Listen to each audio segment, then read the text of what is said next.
boy. Hold on, Nate. Right. What's up, my dog? You good? You said you one of my guys. That's the guy. Right. You know what I'm saying? Right. A lot of crackiness. Right. I saw you hit me like 13 times. I already know you either trying to show off on something or you really wanted to holler about something. So I just wanted to wait till all that ended. Yeah. He hit me like 18 times. I was like, he ain't dead, so he good. I forgot what I was He can still use his hands and he's still moving if he, you know what I'm saying? I see you got the Christmas card on. Kids. You know, I got my kids. So I'm trying to be festive, you know, Merry Christmas to everybody. Right. Holidays to everybody. Yeah, you know what I'm saying? I'm trying to stay festive. You know. I got you, right. That's all. What's going on, man? Hold on, before we jump in here, I see you working on that gym. You in the gym by yourself. I'm telling you. In the gym. Give me 3. I'm telling you. Oh, shit. I'm outside. Feel good after Hong Kong? Feel good after Hong Kong? Hong Kong, back in the gym, getting shots up. It's getting serious out here, bro. I'm telling you. As I'm inching back, dropping some weight. Let me get a nap because I'm finna start sweating. I'm getting some lift. I'm getting some lift in my legs. I'm finna start preaching. Like, hold on, I gotta ask you this, lift in my legs. I gotta ask you this before we get into it. Thank you, Lord. Saying, dog. So listen, Pete, let me ask you this. So when you were working out, have you put this step back in your shit yet? Because I see the step back get you right. You know how you used to have to, remember Rondo used to beat you to the spot, give you the Rondo, and then come out like he was there, and then right? Bro, the Euro, if you can time it right, you can, and take this layup on this side, you feel me? Yeah. I see a lot of guys doing that. Tell me if have you put that in your game? I'm working on a new step back, because I got my original step back. A new step back? The one they do now. Mine was a little different than the one they do now. You step back left. No, I mean, I go both ways, but it's the way they do it. It's like a dribble, hang dribble, then step back. Then sometimes they give you the double. You know, I'm working on both ways, getting my Euro work. Like, we're gonna bring the cameraman in, you know, this week, and I'm gonna show you some of the stuff I'm doing. Oh, the cameraman ain't been in there? No, he gonna be there tomorrow. He gonna be there this week, so we're gonna show you some of the drills I'm implementing. You know what I'm saying? No. Hold on, just everybody hold on.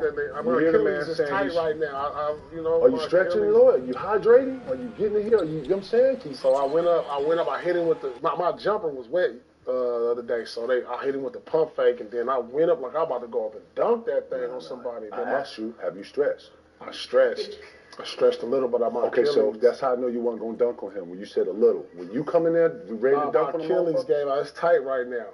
It's because you didn't stretch, bro. You gotta stretch. You gotta stretch, bro. I warmed up. I did a whole workout. I ran a mile. What? I'm talking about I did a whole lift routine, then went to the gym, shot before we even started. I'm sweating. I'm in the trench. What we on? I don't know. What we on? I don't know. I'm itching. I don't know. I got the itch. Itching, dog. Itching. You on 10 days? You going to China? I don't know. I'm just saying. I'm itching right now. I'm seeing how these guys is out here hooping. I'm seeing what they bringing to the game, and I'm like, shit. I might give something to somebody. Damn. Oh, shit. You take some bread right now, P? Man, listen. I'm going to come up with like 10 million to play 2 years somewhere you're going? Man, I might can give you something. Australia? Or it's got to be here? The league. What was that call? Offensive screen set out of bounds. You got me fucked up. They might have you in the 5 though, bro. You might pay the 5 today. Stretch 5 then. Stretch 5. You play 5. Strong. I can push people around. I'm strong. I can shoot. I'm getting some lift back in my leg. I see. I'm thinking about the league. What the fuck? All they do is come down, shoot threes. What? They don't play no defense. Ain't nobody playing no defense. Ain't nobody playing no defense. Shit, I mean, your head got to be right, though. Your attitude got to be right. You know, P, get in. Like, shit, fuck out of here. You know what I mean? You got to, you know what I'm saying? You got to have your whole mind, body, and soul together, P. You can't go in there, be P, and then turn into P at night, and then be like, shit, I had a low night. It's Utah. I ain't playing it. You know what I'm saying? You know how you get, P.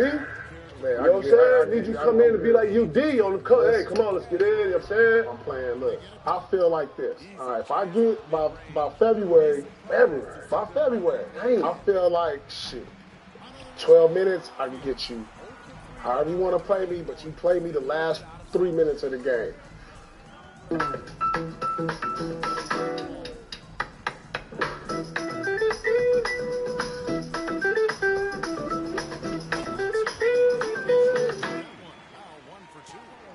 I can still knock down some big shots for a team. We need that.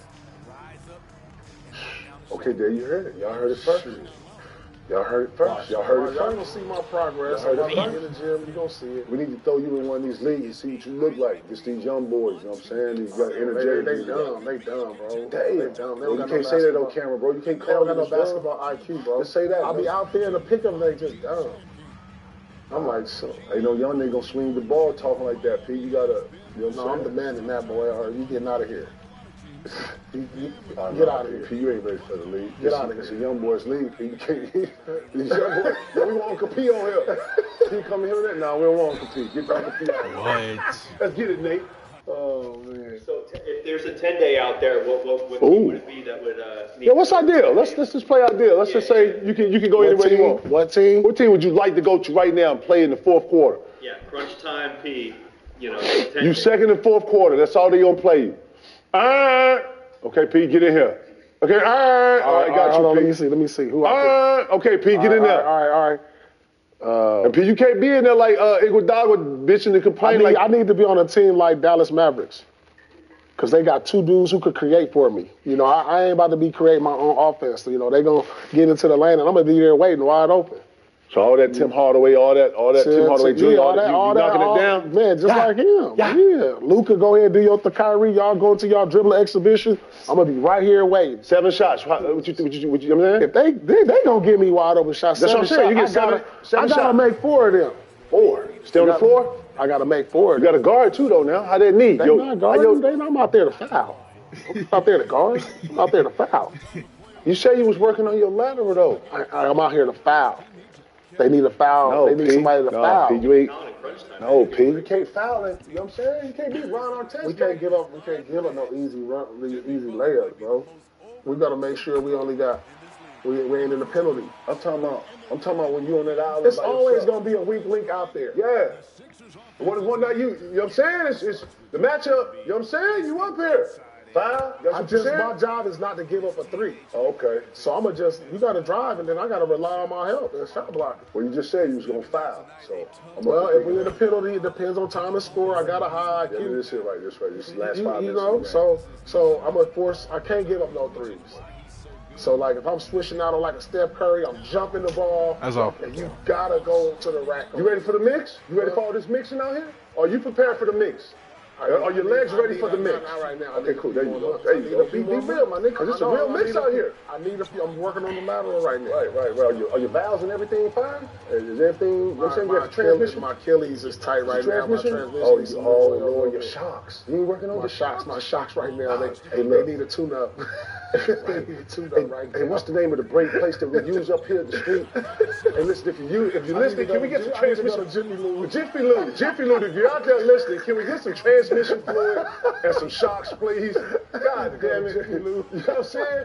Couple spark plugs, too. He gonna need them for that late fourth. You know what I'm saying? Can you go overtime right now? Go over in overtime? You can't go, give me 3 minutes in overtime? Oh, no. I don't know if I got no juice for overtime. Damn. We got to close this down. We down 2. I'm shooting a 3. We ain't about to go to overtime. We down 2. I'm shooting this 3. We going home. We going to the club. I call game. I ain't tying nothing up. We shooting this 3. So, man, I can help Dallas down the stretch. This is what they need, that reliable shooter when Kyrie get into the lane or Luka Doncic get into the lane and Uncle P in the corner. Uncle P in the corner. Ja. That PJ Tucker, you knocking that down? I'm doing that, right? Yeah, give me that. Come on. Let's get it. Come on. Y'all heard it first. Y'all heard it first from Truth himself. Yeah. Also, shit, the Celtics need some bench help. They got a couple I could be down the stretch. They could have used me. Them 3s Al Horford was shooting. I could be shooting them. You can step in and help the Celtics right now? Right now. That could be me right there. You said your shots weren't right. I ain't man, listen, look, shit. What you need, P? 2 weeks or Are you serious right now, bro? You in motion?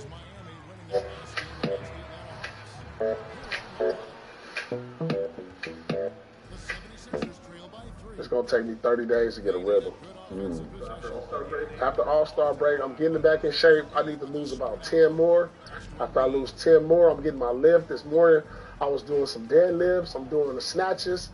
I'm running. My legs is coming, dog. I'm telling you. I'm dunking with ease now. I'm like, I'm seeing my progress. And now I'm about to start scripting it. You about to start seeing it. I'm about to start. Where your takeoff point at? Inside the circle? I mean, inside. I can go up and dunk off the vert right now, no steps. Off the two dribble pull up. You can go high. Two dribbles, you can throw it. I can grab the ball, no dribbles, and dunk. I'm asking about your driving though. Can you drive? Oh, I can dunk easy. That's easy. Off the one leg and the two leg, easy. Okay. By the time February come, I'll be catching live. So P, you let us know when certified cameras will come in. Oh yeah, we're gonna have certified cameras on deck ready. Y'all whenever y'all ready. I'm at it every day. Cool. Let's get it. First thing I want to ask you guys about is the Los Angeles Clippers. Damn. Turn the season around. Russell Westbrook goes to the bench. As of today, they're 13-3 since he's gone. You called that, man. Won 8 in a row. Kawhi Leonard played every single game.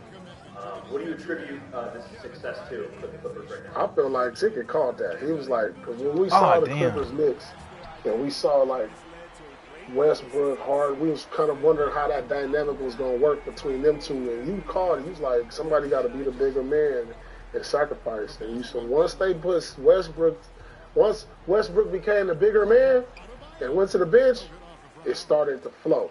You know, you saw the potential of it because now Westbrook can take over the second unit, bring his energy, whereas Harden is a natural point guard and he wants to give it up to, Kawhi and PG, and now we starting to see that rhythm.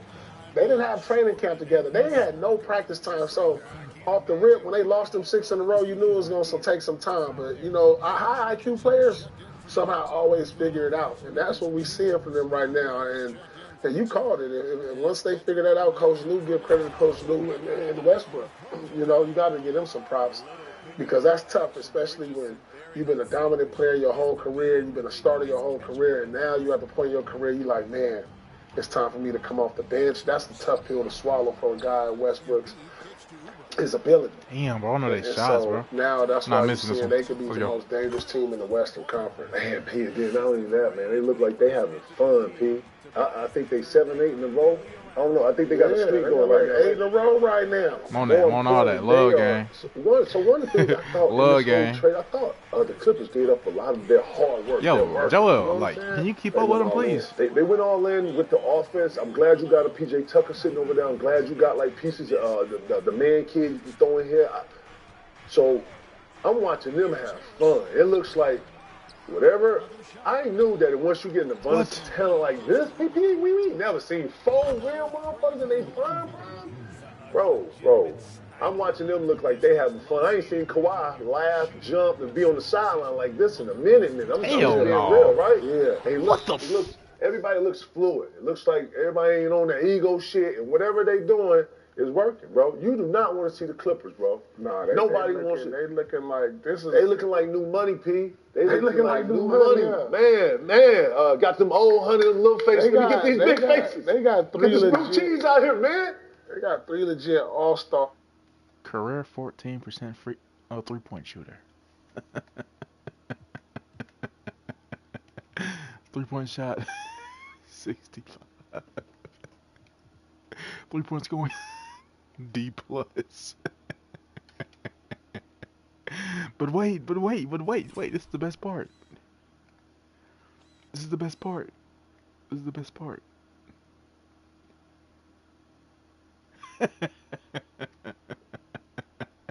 Fuck out of here, man. Which nobody in the Western Conference got.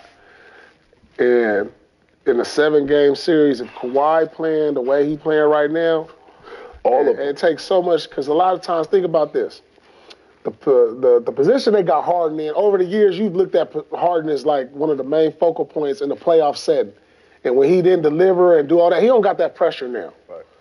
He could be the 3rd or 4th best player on this team, and that's good enough for the Clippers. Whereas Kawhi is used to being the man. He's won a championship as the guy, a couple of them. Paul George ain't got no pressure. You put all the pressure on Kawhi, but he's delivered. Yeah. And so now all over the years when you said PG he has come up short and James Harden come up short, in these positions they're in, as the 2nd, 3rd guy, this is the most dangerous. Man, if the Clippers are healthy, bro, the only team that you match up with the Clippers is the fucking Lakers, bro. To take the pressure off one another. Pressure.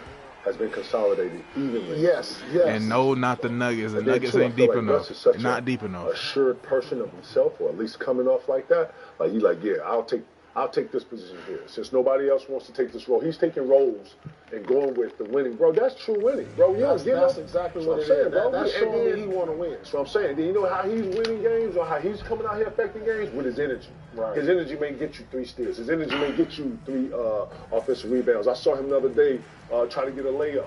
Got an offensive rebound. Got Zubac a dunk. Like, he's connecting the dots where all they have holes or where they need to fill things, he's filling it.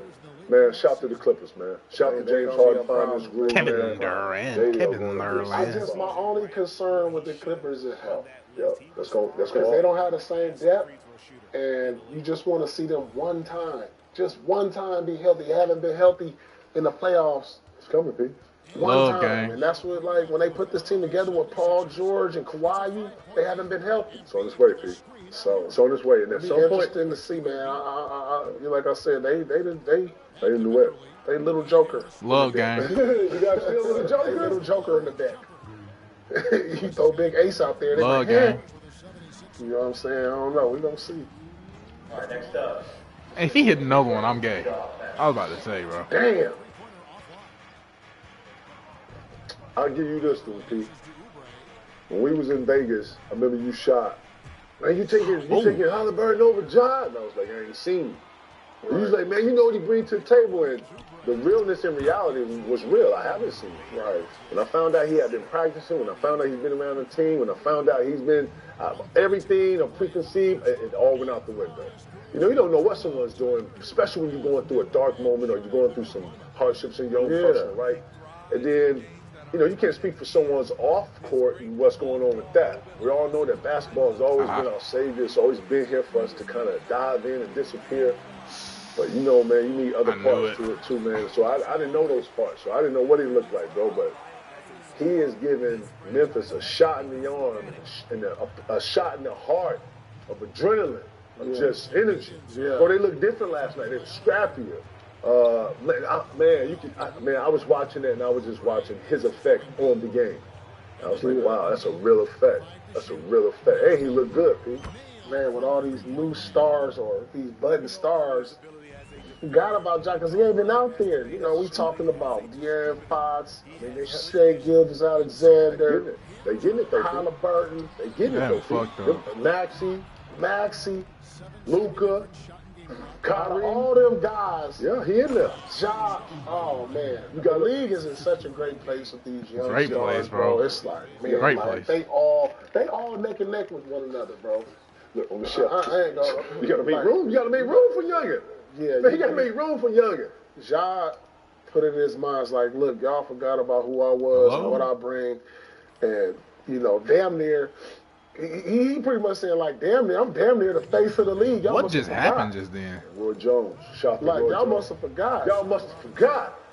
And, you know, his entertainment value is everything. Is everything. He made that. He the one player that I'll pay to go watch. Like, every game, I'll pay. You know, he's the most exciting player. Hopefully he's got past his situation and he can move on. We play with a clear head. He done from that. Yeah. You know, hopefully, you know, he got some OGs in his ear and just moving forward. This is the job we're going to see on the court and, you know, just a clean job off the court. And because he's one of my favorite players to watch, bro. They beat the Pelicans in New Orleans. Now they go home to Memphis. What's the first game going to be like, P? What you anticipating? First of all, they're going to have some people in the stands because they ain't been bringing no crowd. Oh, no. First game, job back. We in the building, P. We got to be in the building. Man. That's going to be, and it's going to be jumping. It's going to be electric. Ooh, the job effect, boy. Ooh. Even if he don't come out, like even if he don't put up the big numbers, matter, bro. You can just see the back effect. In the building. You can just see the energy in the crowd. You're going to see the energy from the other players. Facts. And it's going to uplift everybody, man. And shoot, I don't know if Ja, you know, at this stage with Memphis, their record is not really good. What's their record right now? Not good at all. They're 6.5 Not good. Not good at all. Not good. I don't know if it's going to be enough to get them back into the playoffs or the play-in. Man, we got a long season. It's a long season, but long season. That'll be a great story if they start making some traction toward that. He's motivated, P. Yeah. He is motivated. I would love to see Memphis back in the mix. That'll be crazy. And that'll shake the West up, P.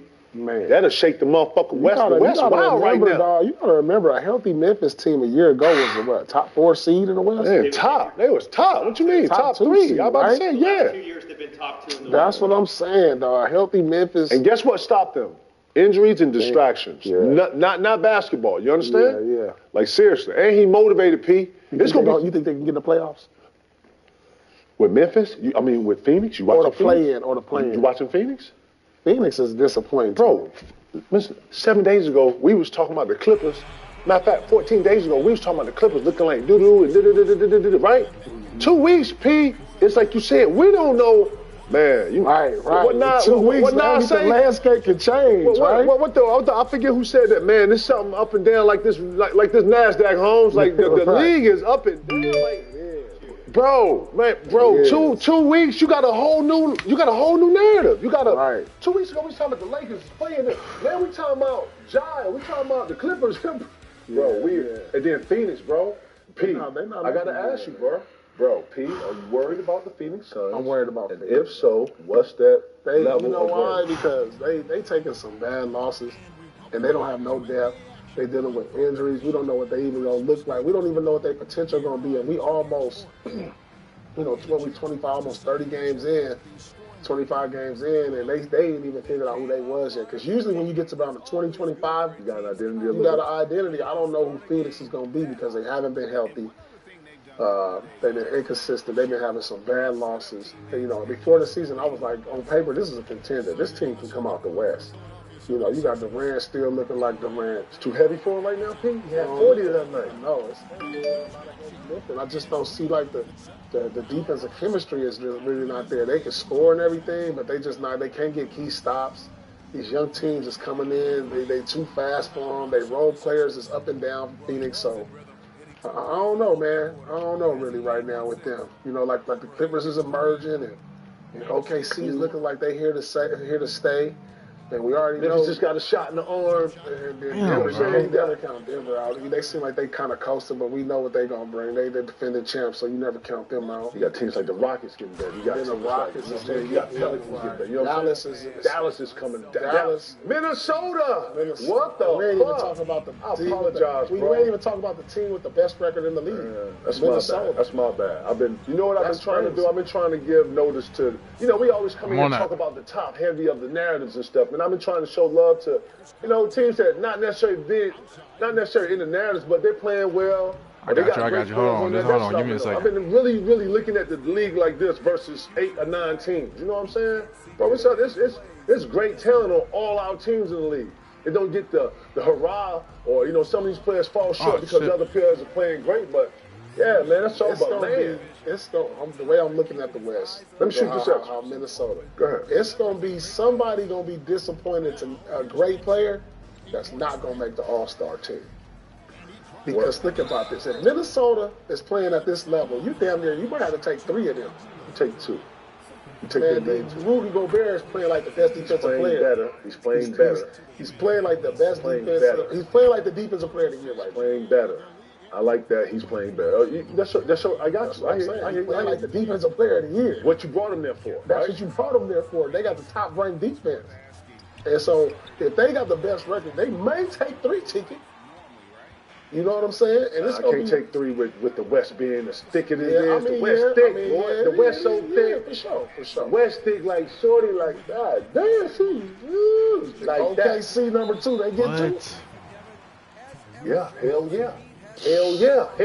So somebody gonna be pissed. Man, the Clippers got 3. They called it a take foul? Oh, my God. OKC got 2. Minnesota got 2. First off, let's give the respects to Minnesota. Shout to Ant-Man. You giving the Lakers 2? Yeah. The fuck? Who bigger than those 2? I mean, James is in, but is AD gonna get in too? Yeah. What about Zion? Ingram. Zion would get in because he's Zion. So Kyrie and Luka not?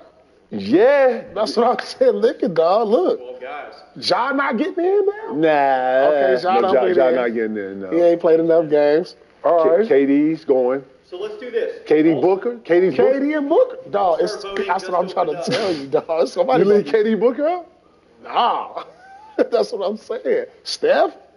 Steph going. in. Steph going, bro. Steph, Bron, KD going. I don't give a fuck what the league doing. Them three, whatever you gotta do. Let's pick the top, your starting lineup for the West. We'll start with the West, then we'll go to the East, because the All-Star voting just opened up. So Yeah. the All-Star conversation is starting. Who my starters right Hold now? on. So Pete, who is your starting five in the West for the All-Star right now? Let me hear. All right, here we go. Right now, boom. Okay, at the one, we got Stephanie Curry. At the 2, for the West All-Stars, we got Devin Booker. At the 3, we got Kevin Durant. At the 4, we got LeBron James. At the 5, in center starter for the Western Conference, we got Nikola Jokic. Just like that. Shea Gilgeous. That's your guard? He's your starting guard? Yeah, he my starting guard. Yeah, I put Shea in there over Book. I ain't Who gonna your lie. guard? Damn. Yeah, Pete. You ain't thought. Yeah. Steph. It's Steph. Steph Curry. It's I'm Steph. about to say, think about what you're saying. Kevin Yeah. Durant. Steph Curry. Kevin Durant. Joker. Yeah. Okay, you're 5. LeBron. Yep. And KD. And KD. One more. I need a 3. No, he don't. That's my 3, LeBron. No. Give me a. I gave you Bro, my you guards. got him, bro. Steph, Shea. Shea, Steph, LeBron, Steph Shea? KD, and Shea Jokic. Gilgeous. Steph Shea? Steph, Shea. Got you. Bron. Bron, KD, KD, and Jokic. and Joker. Okay. So Yeah, that that's means mine. Luka is not in the starting. Wait, Luka. Oh my God. No, Luka over Shea. Luka over Shea. Luka over Shea. Luka over Shea. I'm tripping. Explain that shit. Look, man. Give me Luka. Give me Luka. Give me Yeah. Steph. Luka, Steph. So Yeah. no Shea. Nah, no Shea. Everybody relax. Everybody relax. Wait, Can I get wait. this shit out? God damn. Kid, what are we doing? Oh my Can I get it God, out? bro. Oh no. Here, this my The man. West is This- stacked with players, bro. I don't give a fuck about none of that. Luka. I said Luka, Steph. Hold on. Luka, Steph. All right. I'm going to go in. Ant too. Oh my God, I forgot about Ant. I What didn't the? say Bron. I said starting. No, he I not said starting. starting. I'm going with Ant-Man. Okay. Ant-Man. This Ant-Man. All right, go ahead. I'm gonna let you pick Ant-Man. Okay. All right. God. Joker at the 5. Okay. And I'm going to take, y'all going to put Bron at the 4 there. All right, Bron. Bron, okay. Yeah. So KD coming off. Yeah. And Shea. He's on the team. They're on the team. They're on the team. They're just not starting. Damn. Number 1 team in the league. Ant-Man has deserved to Damn. be starting. Yeah, he in there So with Bron. no KD not I starting. really would put KD at my 5, but I can't leave Joker out. So it's Damn. all good. KD on the team. He right there. He the All right. first off. Right. All Let's right. go East. Who you got in the East? All right, the East. All-star in the East. All right, the East, I got Your guards. my guards is Halliburton, Tatum. Okay, Tatum in the backcourt. Just 2 guards. Just pick 2 guards. Okay, and then I got Hold on. Start over. Halliburton and Tatum. Halliburton and Tatum. Woo. Then I got Embiid at the center, Okay. and then I got Giannis at the Giannis. 4. What you doing? Tatum. I got Giannis at the 4. Tatum at the 3. Damn. Oh, so Embiid, Giannis, Tatum, Halliburton, and so for my 5th one, damn. Let me see who killing right now. Everybody. Dave Lillard. Damn. Hold on. Oh my God. That's a steal, bro. Ice trade. Maxey. Damn. You got Paolo. All right, I got Dame Lillard, Halliburton, Tatum, Creek, Who? and Embiid. Yeah, that's Who'd you say? You said Creed. Who? Greek. Oh, Greek. Okay. Okay, so I got Lillard, Halliburton, Greek, Embiid, Tatum. That's my 5. Damn, that's a good one. That's a really good one. All right, let me see. East. Damn. Oh man. I gotta know who's the top seeds though. What's the records looking like? I'm going Dame Lillard. So Tatum. My guards. Ooh, cause Brunson, bro. He just gave up 50 the other day. He just gave up. He just handed out not a 50 starter, piece. not starter. Though. He an all-star, but not starter. He's averaging 25 a game. He's getting money. Yeah, Pete. Just gave a motherfucker a 50 ball with a 9 for 9. He good. So much they had to go back and watch his workout when he was 7 or some shit. When his dad would do it again. No, do it again. No, come up. No, do it again. Nigga been doing this since '83, Lord. Right. Like pulling up, yeah, Same just move. playing, yeah. Same move. And the same move, yeah. Making his ass do this shit a million times. You feel me? Man, East ain't really as thick as the rest. Shit, it's all. You know what I'm saying? East ain't really as thick. I really want to go Holiday. But I'm gonna Starter? go. Living with opioid addiction can be a struggle. Trapped in a cycle of opioid use, withdrawal, and What about Jimmy Butler? I don't know if his body of work has been. You Yeah. feel me? He's on the. Jimmy Butler's on the All-Star team. He's What on the about All-Star Pablo? team. What about Pablo? Yeah, Pablo. getting money too. We call him Pablo. I don't know Oh, my his God. body of work is he's definitely an All-Star. I don't know if he's starting though. You said starters, right? Yeah. All right, so Okay, you got Tatum I'm and Lillard. So I'm gonna go Dame. I'm gonna go Dame. All right. I'm gonna go Dame. Ah, Yeah, this the is East so is hard. tough. Yeah, this is really tough. Okay, so I'm gonna go. Yeah, he on the team, but I can't start him. Ice Trey. Ooh. Oh my God. So we forgot about Ice Trey. He's not winning. Come on, that's I'm green, talking big about, brother. I'm talking about players and stars. That's what I'm talking about. You know what I'm saying? Now, I'm going big, man. I'm gonna go big here, man, because I definitely want to take 2 seeds to start. But yeah, I'm gonna go Dame, Jay Brown, That's a good shot. Tatum, Greek, and then B. Okay. I'm going like that. I'm going heavy Celtics. You know what I'm saying? Number 1 seed usually gets like, privilege or, No, you know what Brown I'm is saying? an all-star, but Who? he an all-star for sure. Who you talking about? Jalen Oh yeah, that's what I'm saying. I'm starting them. I like the way they look. Against what you just named in the West, I gotta have, you know what I'm saying? Yeah. Listen, that's a solid get on too. Them all ones get on, because I'm gonna tell you, Giannis I think and the East Bron don't playing the I four. think the East don't get whooped in the All-Star You game this tripping? year. Nah, I don't think so. I think Giannis on some. Giannis and Embiid on some. Oh, yeah. And them You two, right, man, you right, two you Africans, right. boy. Yeah, Listen, yeah. I ain't going. And then Tatum out here. Yeah, That's what I'm trying to tell you. You know what? They younger over They the younger East, and they on younger some. in the East. Nah, we ain't going. No, nah. The East is younger. Right. Right? Yeah. They're younger and they're a little more. Yeah, the East is younger. They're going to win. Yeah. This should be. You know what? I'm looking for a better All-Star game, competitive wise. You know what I'm saying? Yeah. And then, and then next week I want to pick our bench. Yeah, because I'm telling you, all these teams we talking about, they got to take 2. Now, guess what? Portland ain't gonna have nobody. Utah ain't gonna have nobody. Memphis ain't gonna have nobody. Houston ain't gonna have. See, that's what I'm saying. So it's gonna be like 7-8 teams. They ain't gonna have no representation, right? Yeah. So then you're gonna take 2 from OKC. You'll take 2 from Dallas. If you're not gonna take nobody from Houston or I think one gonna come out of New Orleans. Nobody from San Antonio? Nah, Wimby will be there the weekend game, and he'll be, part of the festivities. Yeah. No. I think those first 4 teams you reward because they've been consistent, bro. and they've gotten it. Especially like Minnesota. Minnesota 3 years ago wasn't even nowhere near this conversation. Right. And I think Minnesota's taking on Ant-Man's personality, right? They're playing defense with a tenacious. Did you see how he was when they played the Celtics? Yeah, man. Ant-Man was on some fucking They put him right. He screwed over. Like, let me up here. I'm seeing how he is with everybody. Bro, he owns. I love Ant-Man and how he competes, bro. He got a yesteryear piece to him. He got a throwback old soul to him. You know what I'm saying? When he talks, he sounds like he's been here before. He got personality. Yeah, I'm looking forward for big things from the Timberwolves. Yeah, that's crazy. As soon as they change ownership, all this good flow starts. You know what I'm saying? Motherfucker. Huh. Everybody's cracking. Damn, who cracking? Who cracking, Pete?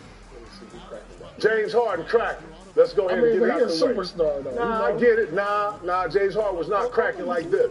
When you cracking and you snow buddy and you make the snow angel, you hit him with the Oh snow my buddy. That's the God. hardest. He cracking. When you are at the game, you get the air one and you snow angel, you cracking. Straight up. Shout out to James Harden. Keep going. Let me see who Keep going, cracking, Beard. Paolo, boy. Paolo is cracking. Paolo get money, bro. Paolo get money. Real shit. We ain't even, you feel me? Like Damn, who cracking? He cracking. I know y'all went home and y'all had a list. Throw them out here. Throw some suggestions out here. Who else cracking? Ja Morant is cracking. Yeah, Ja Morant's cracking. Day one cracking. That's super cracking. When you've been off 25 games, you come back and you hit the game winner, cracking. Yeah, you cracking. Right. Scotty Barnes. Oh yeah, Scotty Barnes getting money too. Shout out to Scotty Barnes. Derek White cracking. Derek White. Oh yeah, cracking. Derek White cracking. Yeah, we just said his name a couple weeks in a row. Man, Steph Curry cracking. Everybody was talking about that little 7 all that little shit. He had a little man came back and hit y'all ass in the head. Yeah, damn. Ooh, y'all bullshitting. Y'all must have forgot. Let me tell you who not cracking. Oh man, don't start this. We doing the cracking. Detroit Pistons is not cracking. I'm just saying, Detroit Pistons. I don't want to talk about who not cracking. That's like a whole million. No, we can say teams on that. We don't say individuals. I don't want to talk about now who cracking. We talking about who cracking. Man, I ain't 24. I'm looking at this dog. Kay Cunningham cracking. Yeah, he cracking. He cracking. He cracking. The Pistons are not winning. He cracking. He cracking. He cracking. Keep going, young fella. Fuck all of it. Keep going. Chet Holmgren is cracking. He cracking. Chet getting money. Man, he out Chet there. getting money. Man, I don't know. This race got to be a little tighter. Listen, he's giving you. Let me see. Listen, bro. Listen. He is out here killing. Listen, listen. I know San Antonio don't have the best record, but they got some guys. Vassell, he cracking. Vassell cracking. He getting money, bro. Man. I telling you, man. I like Johnson. He cracking.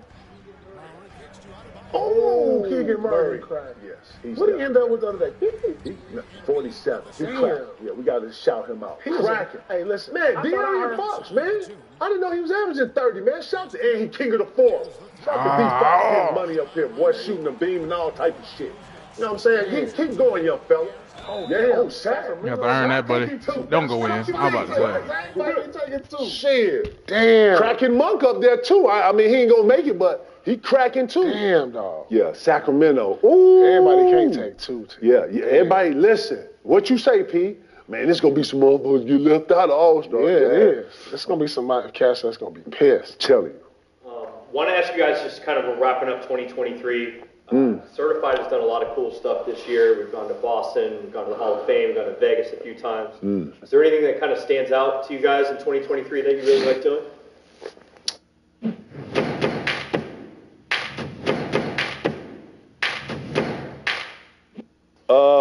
Man, what stood out? It's been a crazy year, yo. Every time you ever look back on your body of work, you know what I'm saying, we have some dope moments and fun times. I like to think that we're teaching our audience, you know, we're growing our audience. You know, people come up to me all the time, whether I'm in grocery store or pumping gas or whatever, or with my kids at volleyball shit. People come up and dap me and be like, yo, man, I love your podcast, man, I love what you and Pete doing. And that's kind of the gratification. When we go in and think about not even what kind of show we want, when we go in and we sit back and we talk about what kind of show we did or just talk about things that we want to bring to this platform, it's always not only to better the game, but to help articulate. You know what I'm saying? A lot of basketball players out there, a lot of basketball fans out there, you know, think they know basketball until we start talking or until we start going through certain things. And yeah, that's all we're here to do, man. We're here to build this game, articulate it, and bring fun to it. I don't want to, you know, I never wanted to be so argumentative. I want to, you know, show love and give a bunch of flowers to the young guys that's in the league and working hard and, you know, continue to promote them and promote the game. And then bring new ideas, bro. I think our league is built off of great ideas and being able to have those ideas pushed into forward in the game. So, yeah, I mean, if I'm to sit here to pick one thing, I probably can't do that because I'm in love with all I cannot get his pull-up good, bro. I can't. We put 1,000,000% into it, and whether it was passionate, me and P, you know, rumbling and, you know, bantering and rittering and shit. And then also high-fiving, having fun, you know, big up and showing flowers. But, man, we're here to grow the game. At every point that we do these shows, every time we come in here, we take our time to come in here and really give our perspective. But, I don't know, man. It's a bunch of them. Oh, my goodness. Of course he did. The first one. I mean, I can't. I mean, it's. I like when we reconnected with the young boys. I mean, anytime we get to tap in with this generation, with the young C's. Yeah, that was always cool because you know they got so many questions too that I can tell that they want to be in another setting and be able to chill with us on another setting and be more consistent with that. So I can already see where that's going. It's when we This is when we get to chime in with like guys like Nick Kyrgios. Oh, this who fucking loves the reaching basketball, system is he so was a fan of ass. the Celtics, and he wanted to sit and chill. We're able to, go up to Colorado and chill with Deion and, Oh, yeah, that was and, cool, and too. chill with his kids and see the Deion effect and how much he's affecting we had some college. good moments, huh? I mean, we had some it great just went by moments, so bro. fast and you just forget. But I don't know, man. I feel like we just touching the surface on what we can be. It's a bunch of obviously ideas in the tank, but man, there's so much other stuff we want to bring to this. Helping better betting. You know what I'm saying? Responsible betting is one of our things that we always like to push out there just to help people better that. We're thankful for all the sponsors and stuff we do. But yeah, man, we just here to grow this thing, man. I don't know. I'm sitting up there thinking about all the moments, man, and I can't pick just one, but they've all been dope. They've all been fun. They all been, when I look back on them, they all make me laugh in some ways. And we're just trying to make it better. Great year. What do you look forward to? Now, the reason that I did that was because everything is not supposed to how it's supposed to be. No, it's time to take the what show I'm on saying? the road. We need to go to Memphis. We need to go back to Boston. We need to go back to Denver. We gotta go to some of these games, dog. You know what I'm saying? We gotta go, man. We gotta go sit down with the big fella, I think. Wembanyama. And holla at him. Yeah. We need to go pull up to a bunch of, I threw this idea at the league about a big brother, big sister kind of program where we can pull up on some of the players, just not even something serious. I'm just talking about just saying what's up, chiming in, catching somebody, seeing how somebody work, and just being like a positive vibe, bro. Like I'm tired of, man, I just think these kids are under so much pressure, under so much scrutiny that it needs to be a big brother or some type of Uncle Love out here that can go to the men and women in both the NBA and the WNBA and big up these youngsters and keep them motivated, man. We got to keep doing that, man. Man, it's a bunch of dope stuff happening before our eyes that I think sometimes we so focused on yesteryear that we miss out on what's going on right now. You know what I'm saying? Yeah. KD, fucking Steph Curry, they 35 years old. What they're doing in our league right now doing it. That's it's crazy. not some fucking average shit. Niggas that's out there 35 and older, y'all know exactly what I'm talking about. Right. You know what I'm saying? They still in this young boys game making a difference. LeBron in that conversation. Motherfuckers like, yo, man, why you such a Bron fan now? First off, to all y'all, Bron wasn't doing this 5 years ago, 3 years ago, 2 years ago. He wasn't at none of this status now. He didn't have 66,000 points. He didn't have 39, none of that shit. So all I'm just highlighting things that's going on with us right now. You know what I'm saying? Like, I'm watching the guard play in the league. The guard play is unbelievable right now. The guard play is like your Uncle Stacey Adams collection. Damn. Y'all already know that when I'm talking about go holler at Snoop, catch up on Stacey Adams, right? You know what I'm saying? Your uncle had them Stacey Adams, right? You know what I'm talking about? Man, that guard play. Wait, Ja back now? You're going to have Dame Lillard, Ja. You're going to have Steph Curry, Ja. You're going to have Dame Lillard, Steph. You're going to have, man, you hear me? Man, let me get my plate, man. I'm putting a little bit of, you know what I'm saying? Bro, it's going, bro.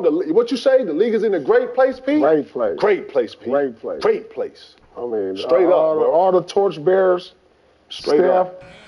Straight up. Bron, Straight KD. up. Straight up. These young boys is coming. They ready to grab that torch. They on some, I want it now. I ain't waiting. I don't want to Tatum, wait. Shea, I don't want to wait. I Ja. don't want to wait. They don't want to wait. I ain't waiting. Anthony, Ant-Man, I ain't waiting. No. Bury these niggas. It's time. It's time. Straight up. It's time. Ant-Man, when he seen the Warriors, he owes some like Bron seeing us. Remember how Bron used to go hard? We used to watch Bron like last games. And we get in the game, and Lord, you can feel we ain't go with this motherfucker. Y'all still out here, so fuck it. We out here too then, shit. You know what I'm saying? Like, you had to go with this shit like, yeah. But every game felt like a playoff game. That's what it looks like when he played them. Like, he's so motivated. Yeah, these torchbearers, they're going to have to give that torch pretty soon. It is, though, but I like to think said you that can the feel past wind few going by. torches and the league is in a better place.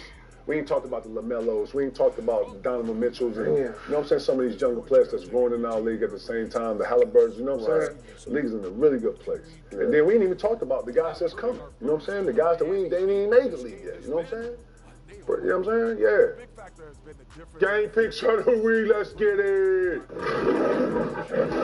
Thanks for joining us, and we'll send you back to Kevin Hart.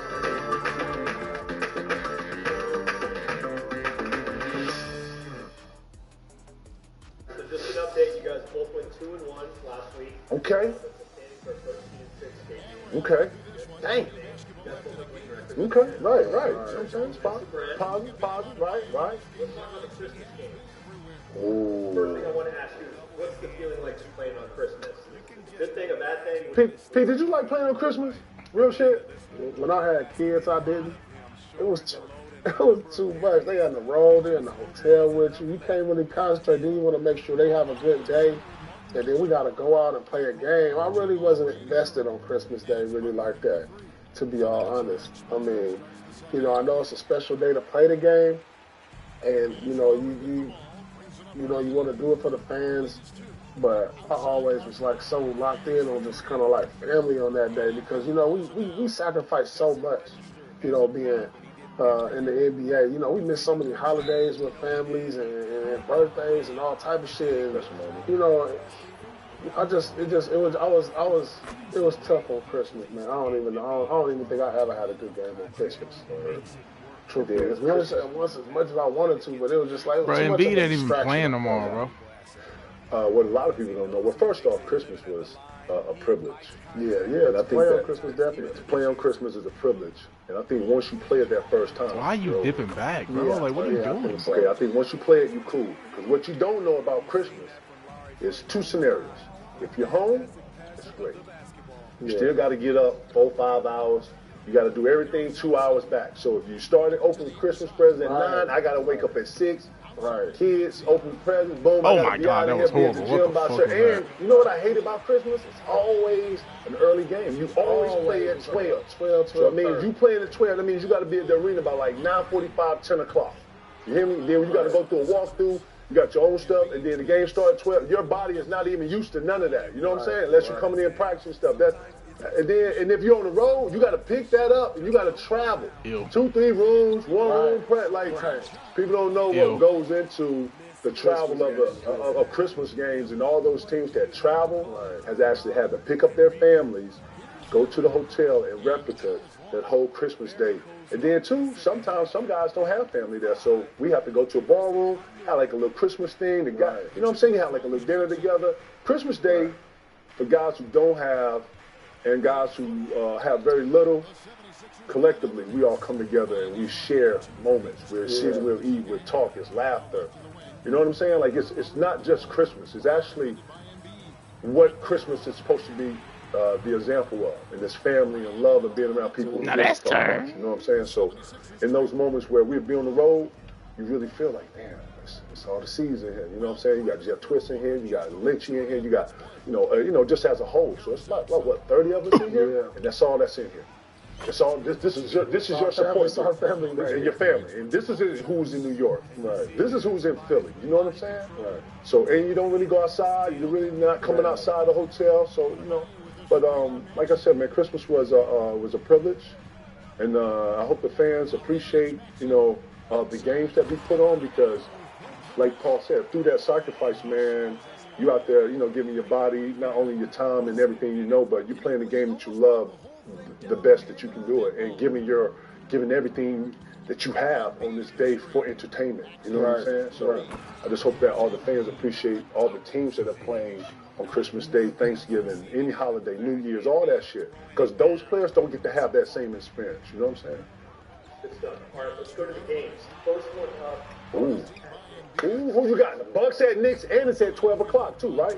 Ooh, so you got the Bucks at Knicks in New York, right? Ooh, Madison Square popping, P. You got 1,000. Who you going with? Who you putting it on? Ooh. And one. New York is one of the best places to be for Christmas. It is. I've been out there on Christmas It is. with the kids. I missed the game. The energy is going to be up. Brunson's been killing. And you know what, too, about New York crowd? They get there. They get New there. York crowd is there. I got Knicks. You got the I got Knicks? the Knicks. Ooh, I got the wait, Knicks. shit. You stole I got my the Knicks. shit. I got the Knicks. Ah! I got the Fuck Knicks. that. Greek just got 60. Y'all tripping. I'm going with Milwaukee. Yo. I got the Right, y'all tripping. Greek just got 60, and he I'm didn't get the scared of ball. this pick, too, He had though. I'm 40. scared of this pick 'cause I know Dame. Dame, I'm about to say Dame. Dame gonna go Dame just off. had 40. I know Yeah. he gonna go off, Yeah. A lot of Christmas games either. Yeah.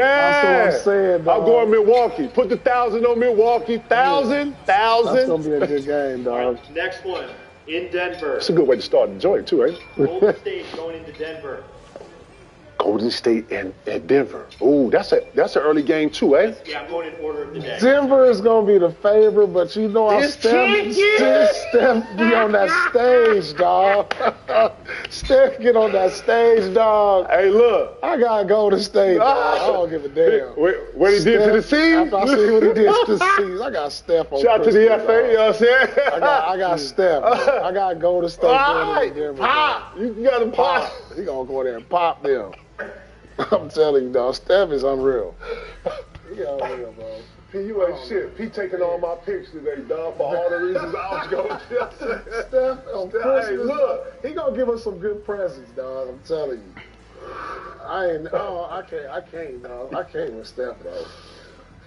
He's so much. He's gonna travel. He's gonna travel. Yes. See, the only thing I'm worried about is that it ain't home. It ain't. If they was in Golden State, I'd be like, ooh, I don't know if he's gonna travel, P. You know what I'm saying? He open presents. You know what I'm saying? It ain't gonna travel, bro. The altitude. Gonna get up there and can't breathe, huh? On Christmas. On Christmas. No Draymond. No Draymond. Listen, they look good without Dray though. On everything. Young fella from Indiana came in and gave some great minutes, bro. I just think, the great players, right? I'm going with Nuggets. I'm gonna take the Nuggets. Didn't want to do that, but I'm gonna take the Nuggets. Some tough.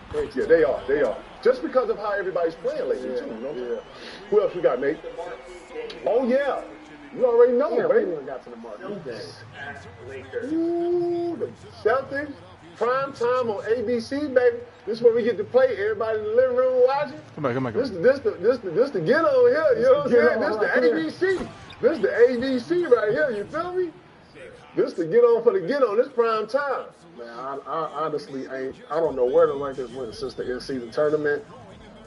I know they had to take a little vacation. Now, Brian can't do everything. Now, Brian had to take a little vacation. You know what I'm saying? You know I gotta go seize on this. You know we see up for that. They gonna be up for that. Yeah, everybody gonna be up. They gonna be up for that. Everybody gonna be up. The Lakers are gonna be up. The Celtics are gonna be up. You know what I'm saying? They ain't nothing like, playing the Celtics in LA on Christmas in Crypto. The Crypto, nigga, the Crypto. Snoop gonna be there. Snoop gonna be there. Oh, damn. Paul Pierce and Carla. Oh, shit, we went to a Christmas game. Nigga, P.O. nigga, $20, he ain't get it. Paul Pierce and Carla. Oh, right. What happened on the sign up? Hey, I'm from Rogers Sport. Paul Pierce treated me out of $20. Paul Pierce and Carla. Yo. I forgot about that, dog. Yo. I forgot about that. Man, give me the C's, man. I'm taking I forgot about that, dog. Who you taking, B? I got something to push you, dog. I gotta go see. Oh, yeah, man. Why wasn't everybody excited about the banner? Why wasn't everybody excited about the banner? The in-season banner. What banner? The banner. The in-season banner. Oh, they put a banner up? They put a banner up for the easy. They put a banner up? You can't celebrate that, dog. Why everybody stepping on that shit, man? It ain't the Larry O'Brien, but y'all got the first ever, you know what I'm saying? They gonna get Commissioner's rings? Cup. They gonna get rings? I mean, you threw the banner up there, yeah. And they got a banner. Get their ass a ring. They did that to spite the Celtics, bro. I'm telling you, because we got 17, so that count towards the 17? Nah, Larry O'Brien is Larry O'Brien. That's the end season. 17.5? Nah, that's the end season. When we talking end season, how many y'all got? Okay, we got one. Okay, cool. So they shouldn't have put a banner. Maybe they should have put like a plaque. Nah, Lord. Nah, they should have. You know what? Like This is what they should have did. Banner, bro. They should have put, if the Larry They should have put a plaque. Listen to me. If the Larry O'Briens are right here, put the end season right here. Don't mix that shit. Like, these are Larry O'Briens, these is end season. You know what they should have did? They should have put like a big screen TV and put it on that. Like just a video image of it. You know what I'm saying? You know how you go in your house and you got the images? It can't be. Damn. So just say you need a tighter sponsor. You know what I'm saying? Just say that. Like, you know what I'm saying? But you can't like discount. No, I ain't discounting it. That's what you're saying. You can't put it on the screen or a plaque. Lord, it gotta be a different. I just told you, the Larry O'Brien's up It here. can't be. This is a banner. It can't be a banner. How? You won the It's shaped motherfucker. different. Oh, man, y'all tripping, man. Oh, it's the theme. Listen, man. Oh, You win man. something, you had to go through something and beat teams to get I there. wonder, and I won wonder it. if Boston win it next year, they gonna put that up. Yeah, put it over here. Right, here's our Put end it in the season. locker room, bro. It's right here. Here's our end season. Put it in the locker room. No, it's our end season. Oh, okay. But don't put And it look where different. Larry O'Brien's at. Put it right here. It's the end season. This is our end season section right here. Over here, second. Yeah, ain't nobody looking at the left or right. Everybody's looking at the Larry O'Brien. Okay, this is our end season, Jeff. You know what I'm saying? Yeah. Plaque in the hallway at work. Damn, boy, plaque. Yeah, in the hallway.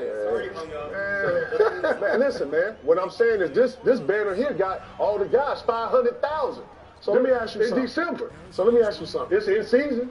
So say like In season. Let me ask you this. In If season. I don't never win a In chip, season. Oh no. if I win, You are in season Hall of Famer. if I win 8 of these, You are in season Beer Russell. If I win 8 of these you the in-season Beer tournaments- Russell of in season. If I win 8 of them, You're the if Beer I'm Hall of Russell. Fame, if I'm MVP of like 8 of them. If I win like 8 in-season You tournaments, the in season GOAT. so am I Hall of You the Fame? Tom Brady. Guess what Oh, they gonna hell do? no. Guess what they gonna do? Tom Shady. Guess what? Tom Tom Shady Shady. of the in-season tournament. You the GOAT. And guess what? Up in the Raptors, they gonna put you in the Naismith. It's gonna be an in-season section, boy, and you're gonna be all They in gonna there. have to have a new one? Ooh, the great, the GOAT. You're gonna be up there in season. Hey, tournament. Hey, MVP. Yeah, that's In season. Now, when you walk through this rest of this shit, you looked at Larry O'Brien. You ain't nowhere in here. It's all good. You in this section though. So You in They're here. gonna have to build a whole new one. Oh yeah, the section coming. The Oh yeah, whole the new section's section. coming. They're gonna have to do an If I am a add-on. title sponsor and I came in here and I bought the whole in-season shit, the first thing I want to go to the Naismith. I want a whole section that says in-season. I want our company name up here, and we're going to put the whole fucking in-season in here. Over on the sideline. Just right here. Boom. This section. Whatever section. Damn. And you saying you win all 8, or you win 8 in-season and no Larry O'Brien. And no Larry Brown, but I'll get 8 in-season MVP tournament. Tournament MVP. I mean, you was a cold motherfucker from October to December. You was a cold motherfucker. What? Yeah. In-season. Hey, you laughing? How you feeling? I'm feeling great.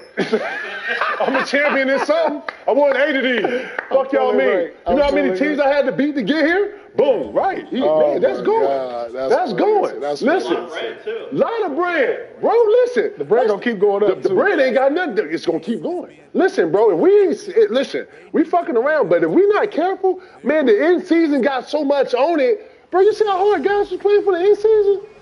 Man, Brian them dropped 3 games I when ain't they seen won no. that I shit. ain't seen neither one of them since the end season. Like We won that shit, man. I'm a champion, man. Lakers, Fuck the ain't- league. I see all my team games. Drop this gear. For the next Christmas game. Let's get it. In Miami, the 76ers playing the Heat. Oh, and nah, I think Nick. Christmas. I'm going Sixers on this one, bro. Embiid has been unstoppable, Yeah, yeah. dog. You cannot stop Embiid, bro. Yeah, he's on a tear. He's the best offensive big Damn. man I've ever seen, dog. Kobe White in Chicago, cracking. Holy shit, Kobe White. I knew it was one I had. I was like, nah, this a nigga been cracking lately. Kobe fucking White. Shout out to you, my dog. NC Tar here going crazy, yes. Kobe White, my bad. Kelly on Getting that. money. Wow. Getting money, my bad, yeah. Straight up, I'm a little delayed, it's all good. We He here. just popped in and said, Nah, you know what I'm saying? I said, man, I had On that, somebody he on that I that. wanted. You know what He I'm on saying? that. Kobe He on White. that. Yeah, He on getting that. money. What? I'm going to the 70s. I like the Heat at home, man. It's hard to beat them. I like that young kid. Listen, we keep talking about Wemby and Czech. This kid down in Miami is making a difference. Jaime Vasquez. He is making a difference. I know he played on. I already know what I'm going to say. He played on P I can't- All-Stars. Playing on P After Dark All-Stars. You know what I'm Jaime saying? is making a name for himself, no doubt. Listen, he's looking like when Timmy came in, you was like, oh yeah, that's why you do a 4-year college kid because I'm good with that. I can live with He's this. looking like he got them been playing the league like 3-4 years already. All right, never mind. You know what I'm saying? Yeah, for sure. Very seasoned, bro. Like I'm talking about big shots, nose timing, timing score. Right. You know, on his hand, his technique. I'm like, damn. Listen, he in that talk, bro. Wemby, Czech, and him are like the 3 runners for me. Number 3 in the rookie. Yeah, trying to tell you, he's playing well, bro. He in that Shout out to conversation. my guy, Jaime. And then the last game, the night game, Mavericks going into Phoenix to face the Suns. Who do we got? I'm worried about Phoenix, P. I think it's too top heavy for KD right now. I feel like KD's still doing. KD looks like Brooklyn KD in Phoenix. It looks like he just transferred. You know what I'm saying? Yeah. It looks like the same things. You know what I'm saying? That's going on in Phoenix with some of the same things that was going on in Brooklyn. You know what I'm saying? I just think it's top heavy for him, man. Luka full steam ahead right now. Yeah, Luka on something else right now. Ooh. When Kyrie come back? Kyrie come back anytime soon? I don't know. It's a heel injury. So. His foot messed up. That's funny. Yeah. Damn. Who'd you like? I think Phoenix gonna pop them. They need a signature win. Really? You know, they've been having some bad losses. Right. I think, Saw that. you know, on Christmas, KD gonna show out. Booker gonna. They need a signature win, bro. And I know Luka. He love playing in Phoenix, bro. Man, That weather. Luka been on one right now. He could be. He in them talks, P. Oh, he definitely in them talk. He averaging 39 and 9. It's Ant-Man. Damn, Luka I in them think talks. in Phoenix they need a signature win, and KD understands the moment. He understands. He played on a lot of Christmas games. He understands it a little bit more than everybody else. So I got Phoenix. I'm gonna take the Mavs, man. I think Luka, like you said, has been on a tear. I think anytime you're able to be on such a stage and like Tim this, Hardaway Jr. bro, this is a stage, bro. Man, and Tim Hardaway Jr. playing. Lord, they got a young rookie. That young rookie, that center, that high flying. he'll flush your ass too. You get under a lob, he'll throw your ass in. Yeah. All afro and everything. Damn, I Light skinned forgot niggas back, Lord. Straight up. Straight up, man. They making a comeback. Steph Curry, you know, goddamn got the world upside down with all these light skinned niggas out here dunking on people. Boy, it's tripping. But straight up. He'll dunk your ass straight up. And he catch every. Listen, Luka throw it up there by the box, he catching it. You know what I'm talking about? Yeah. I like them, man. The only thing sometimes, man, when I watch Dallas play at home, they got so much energy at home that I don't see that travel like you want to. You know what I'm saying? But I'm gonna take the Mavs. I'm gonna take the Mavs on this one. Toss out the bottle. Toss in the sheet.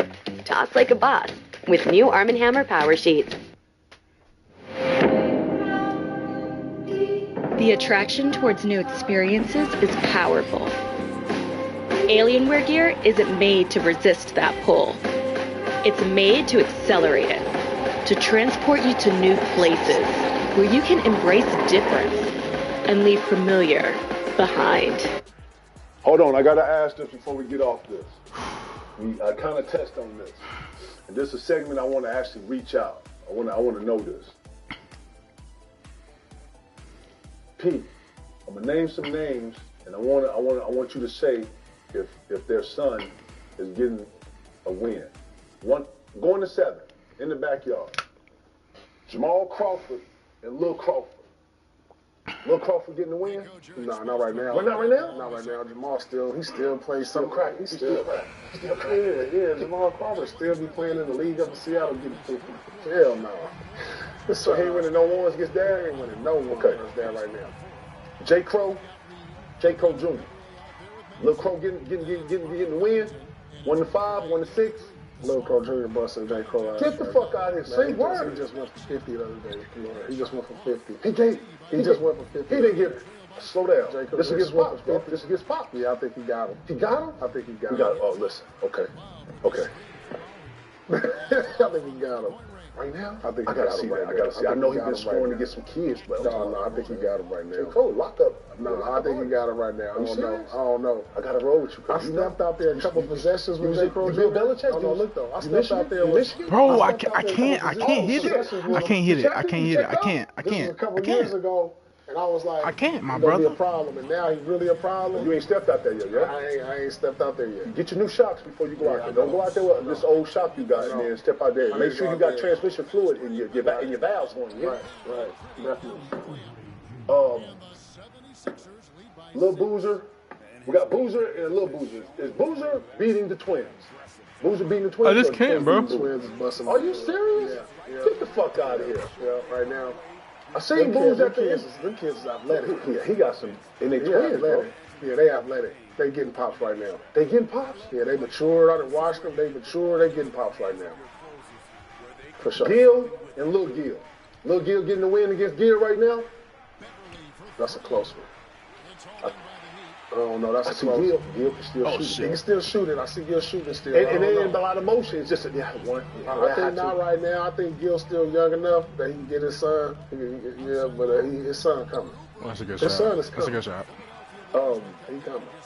What's I cannot hit Tyrese Maxey's. Oh man, I'm going blank on bro name, man. He got No, a this is son. who we needed. This is. Hold on. I know another son combo too. Go ahead, go. Trevor. I can't hit it, bro. I can't hit it. I can't. Oh, that's. Bro. Hey. He buzzing Trevor. They going at it. They going at it. Love They gang. going at it. They going at it. Love Lil gang. Reese is nice. He really nice. I'm going by you. Yeah, I think he may be beating Trevor right I'm now. blowing by you. I ain't No, seen just Trevor. played- I I ain't just seen played with Trevor. Trevor. Trevor look nice. Hey, Trevor just went for 50. Oh shit! In China. Now look, this is what I'm saying. So the reason why I'm bringing this up, okay, Bron still beat Bronny. Yeah, Bronny don't want no smoke with Big Bron right now. Bronny winning the game, bro. No, he's not. Right, not right now. Bronny winning the game. No, he's not, dog. Versus Big Bron, 1-5. 5-0. Come on, dog. What you talking about? Is Bron forced Sting or he? Man, he forced Bron is not Sting. giving him that. Listen to me. Is he full steam on the 1-on-1? He don't have to go full steam right now. A young guy like Bronny, like he's just a little kid. Just go ahead, He dad. only Like niggas in his ass. He only boy. 6'2". Don't get no fuck. Bron is 6'9", I'm like dog. 6'3". I get it. That's what I'm saying. Is he full I mean, throttle? he ain't got his grown man strength yet. I'm saying, is he full on him or he just ha? Man, Bron is still doing chase down blocks. You tripping, bro. Like, he ain't getting to the rim. He better hope that jumper falling. Bro, we're going to do a segment called on Father's Day. Father versus son. Called Father versus Son. And we're going to call it Get Buckets. That's the name of the segment. Who is getting buckets? We're going to throw the camera. We're going to throw it out here. We're going to go send the camera to Gil. We're going to throw camera. Right. And just have them talk. You know what I'm saying? What's going on? We're going to hear from y'all. Right. I'm certified. Well, know who winning the ones between the dads and the, you know what I'm saying? Right. And ooh, no. Then Gary Trent Jr. and Pops. No. Ooh, Ken Martin and KJ. Ooh, that's a good one. Nah, Lil Jr. got him. Dog, we Yeah, for old sure. now, dog. Like, come on. Like, these young boys is jumping out the gym. Like, come on. You just said like, that. Then you said Bron. You did Bron Dungeon and. Bro, it's Bron, still bro. play. Kmart gonna play. His son play in the league. He's one of the 300 best players in the world. Damn. Ooh, yeah, Hardaway Jr. Yeah, Senior. Man, Senior can't even get up and down the court. Dog, like, let alone. Damn, what is we talking about? We talking about father son. We're talking about cats that's been retired for a long time. Ooh, no. GP ain't fucking with GP won't even be able to bring the ball up on his son. He won't be able to bring the ball up on his son. I'm telling you, that's little GP. I'm listening. As you're saying it, I'm letting go. I'm listening to what we said. Like, we're talking about today. We're talking about today. Right. Dog. I want to see that. I want to get the answer to that, man, because I know a lot of guys got sons, and their sons are really coming into their own. Yeah, and shout out to them guys who got their sons. And their sons are nice, man. They next up, straight up. Yeah, that's what's up, though. Merry Christmas to everybody, man. Me, P and I want to wish everybody a Merry Christmas and a Happy New Year and all that good shit. You know what I'm saying? Be positive and, travel safe and be well. That's all for real. Yo, I'm gone. Love gang. What?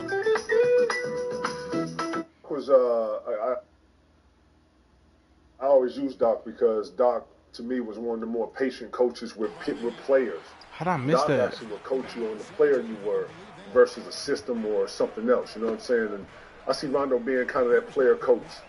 You know what I'm saying? If he does coach. But, his X's and O's, his IQ would never be questioned. It would be his patience. What And the then last fudge? question. If there was a biopic made of your guys' life, which actor would you want to portray it? Who playing you, P? Oh, man, probably like somebody like Will Smith or something. Or, let me see, who was it? Denzel. Let me see, Denzel gonna play P? Yeah, look at the smile, baby. Hold on. Whoa. Who playing you? Who playing you, T.A.? Oh, I know who playing T.A., No, my see, man. look, hold on. No, Slow my down, man from bro. The Wire. Slow down. My boy from The Wire. Easton Evans? No. Who? He was on the second. He was on there. It's my man from The Wire. Oh, Marlo? Marlo, right-hand man. Oh, the one that was running with the little girl? Yes. Right, Marlo. Running with Snoop. Right, Marlo, yeah, I know exactly. He's a good actor though, low-key. You know what I'm talking about. Guy Fisher me, Jamie, man. yeah, that's going to be you. Guy Fisher me, man. Who? Guy Fisher? They got to look a little Man bit. down, man down. You can't just pick anybody. You an ugly motherfucker, so it's going to be hard to find somebody for you. Boy, you got me all the way. Oh my It's God, going to be bro. hard to find. He ain't It's shit, going to be man. hard casting. He ain't shit, man. I remember one time we was sitting on the floor, man. You get your Frankie line and look at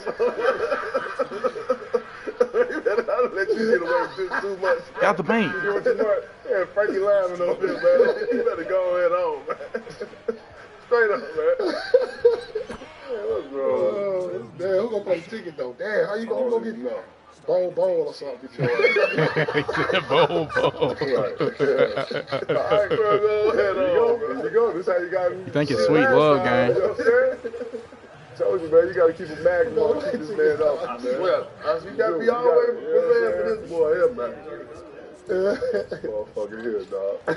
Right. You know, your early years, you had a curl. Don't forget that, nigga. That's cool. You was in NWA. You thought you was in NWA.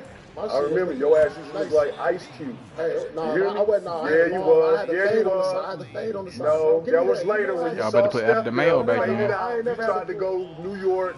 No, I never had the Shit, full. I saw you, I had the Lord. S-curl, Lord. You can look at the picture of us at McDonald's. I got the S-curl. Ah, your I was looking That's the fly. I was second looking like part of the Jodeci. I was S-curl. looking like Jodeci. No, Lord. Girls was loving the Jodeci. No, you looking like lifestyle. Joe.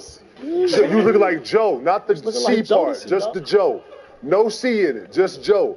Jodeci shit was wet. They Mine shit was like that. No, your shit was Man, dry, I gotta bring boy. you the picture, dog. That's why I was telling you to put your head up in the picture so your shit. Nah, you know come what I'm on, saying? dog. Your hair was supposed to catch reflection. You was supposed to Mine catch was flash. shining. They was like, hey. Listen, you was supposed to Man. catch flash. Your hair was supposed to catch a little light. You know what I'm saying? The fact that it didn't catch light meant, oh shit, your shit a little, go like this, Lord. Boom. Nah, You know what I'm saying? I was. Mine looked like I'll Be Sure, Jodeci. I was looking like that. What? Mine was looking like more like I'll Be Sure, Jodeci. No, when I first met P, he was shaking his shit. He was, shit looking like, you know what I'm saying? Let's get some gay pics. Let's get to it.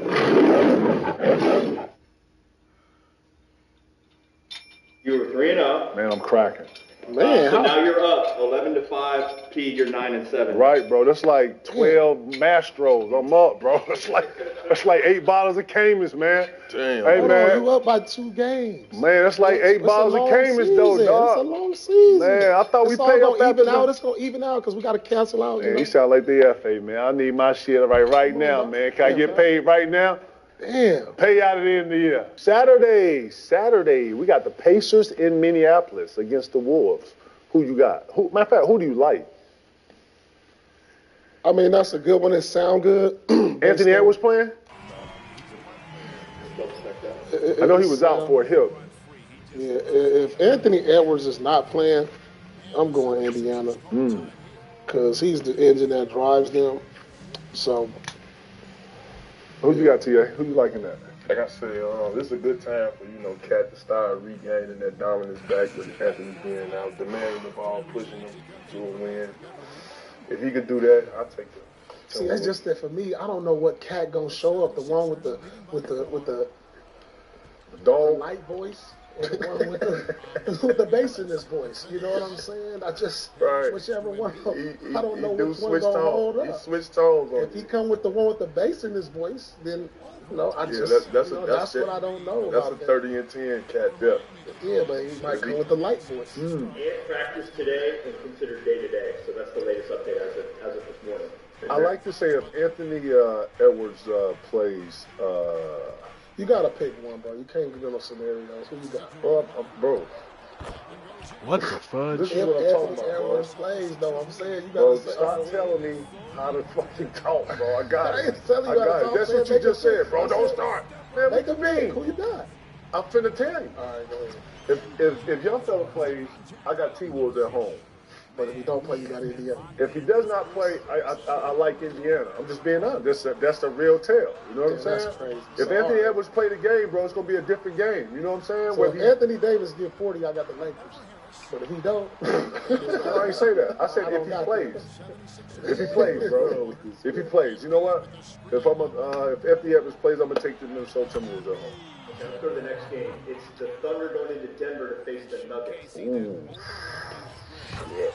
The fuck? Got the Nuggets hosting the OKC Thunder in Denver. I got OKC. I think they're gonna get this signature win. Really? Because I feel like Denver ain't giving me that championship.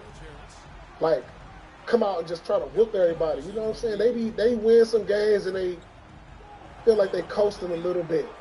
I don't know. December. I know, but I feel like they not showing me that dominance. You know, if you come back on the championship, you bring everybody, you supposed to be smacking 10. Now, they took some kind of bad losses. You know, they lost to the Clips, which is not a bad loss. I mean, but that's the Clippers still trying to find themselves. But I just feel like OKC got something to prove right now, and this will be a signature win for them. And, you know, Shai Gilgeous is looking like he needs to be in the MVP talks. And Chet in the Rookie of the Year talks. I like OKC. I like the energy they bring. They can withstand that altitude. What am I doing wrong? I like that. How is that not a greener? I'm going to roll with the champs, man. I think we started off the show talking about Big Jokic. And I think he's going to have his Uber with him that night. Big fella. Getting everybody involved. I see a 25, 17, and 10 night.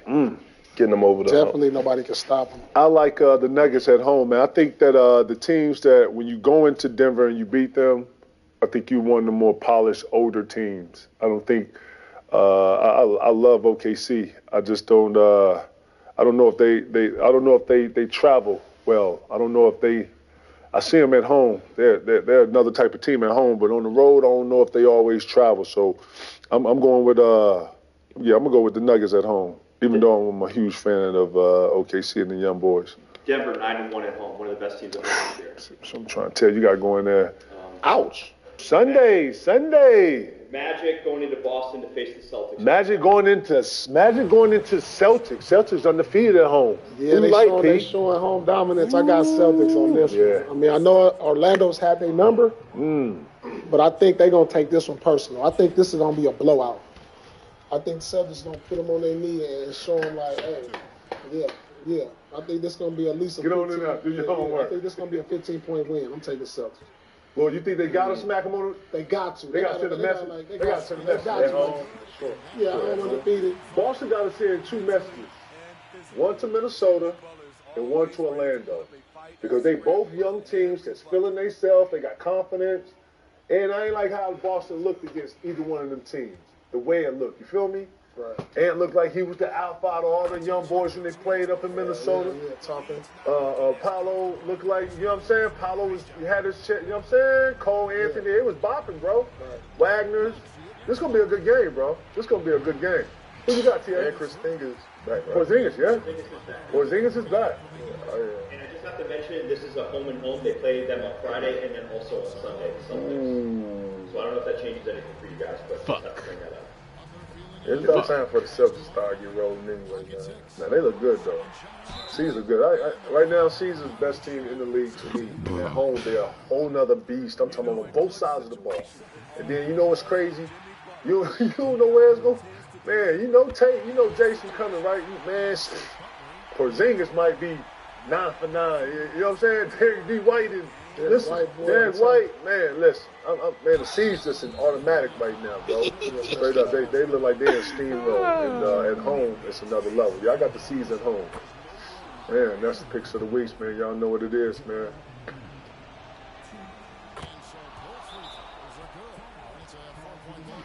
Get more views, more money, and grow your following. Get more views, more money, and grow your following.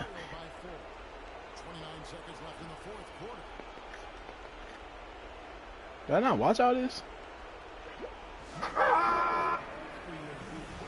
I mean, it's always love game.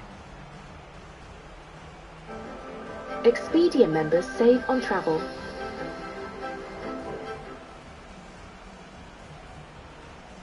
Come on, feel me? Like that's the core they get all kept. Right. The three. Right. You take care of your person. let your person walk.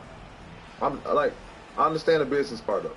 I understand it. I'm talking about the mix. The sprinkle's just a little human part of it. Oh, the human part of it, you have to sign him. Yeah. I think that they're afraid of signing someone long term and putting themselves in a situation. But it seems like he should have a game that would age well.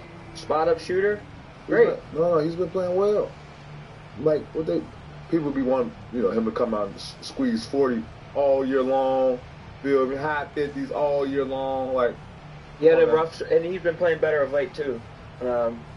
But it's a tough situation. They just won a championship 2 years ago. What are we? Pay the man his money. Give that man his money. Yo. What are you talking about? Shout out the Rounders, man. Shout out the Rounders, dude. I'm trolling. We're on the same page on that one. Man, Edward Norton, Matt Damon. Great. Great cat. And you didn't know where it was heading. You didn't know if the Russian was Gotta be trolling. Gotta be. Yeah, Malkovich, Tony Saragusa. Yeah, that's a fucking stacked move. His homie was getting him in some shit, though. I know. Who remember that? What they were the fire people? What the fire department was? It the police department? Where they tried to. Was it the fire? Or they tried to play the game at the 30th. That was a tough great movie. Even Tony Saragusa, rest in peace, of sweet soul, didn't have the best Russian accent, but you overlooked it. The bodyguard. He beat me. Straight up. With the Oreos. They found his tail. Rounders, bro. You fucking found that shit. Alright, guys, this podcast is brought to you by Body Armor. Pat Bev Podcast with Roan is always sipping on some Body Armor. You know we keep one with us at all time. Electrolytes, alkaline water. I don't leave home without it.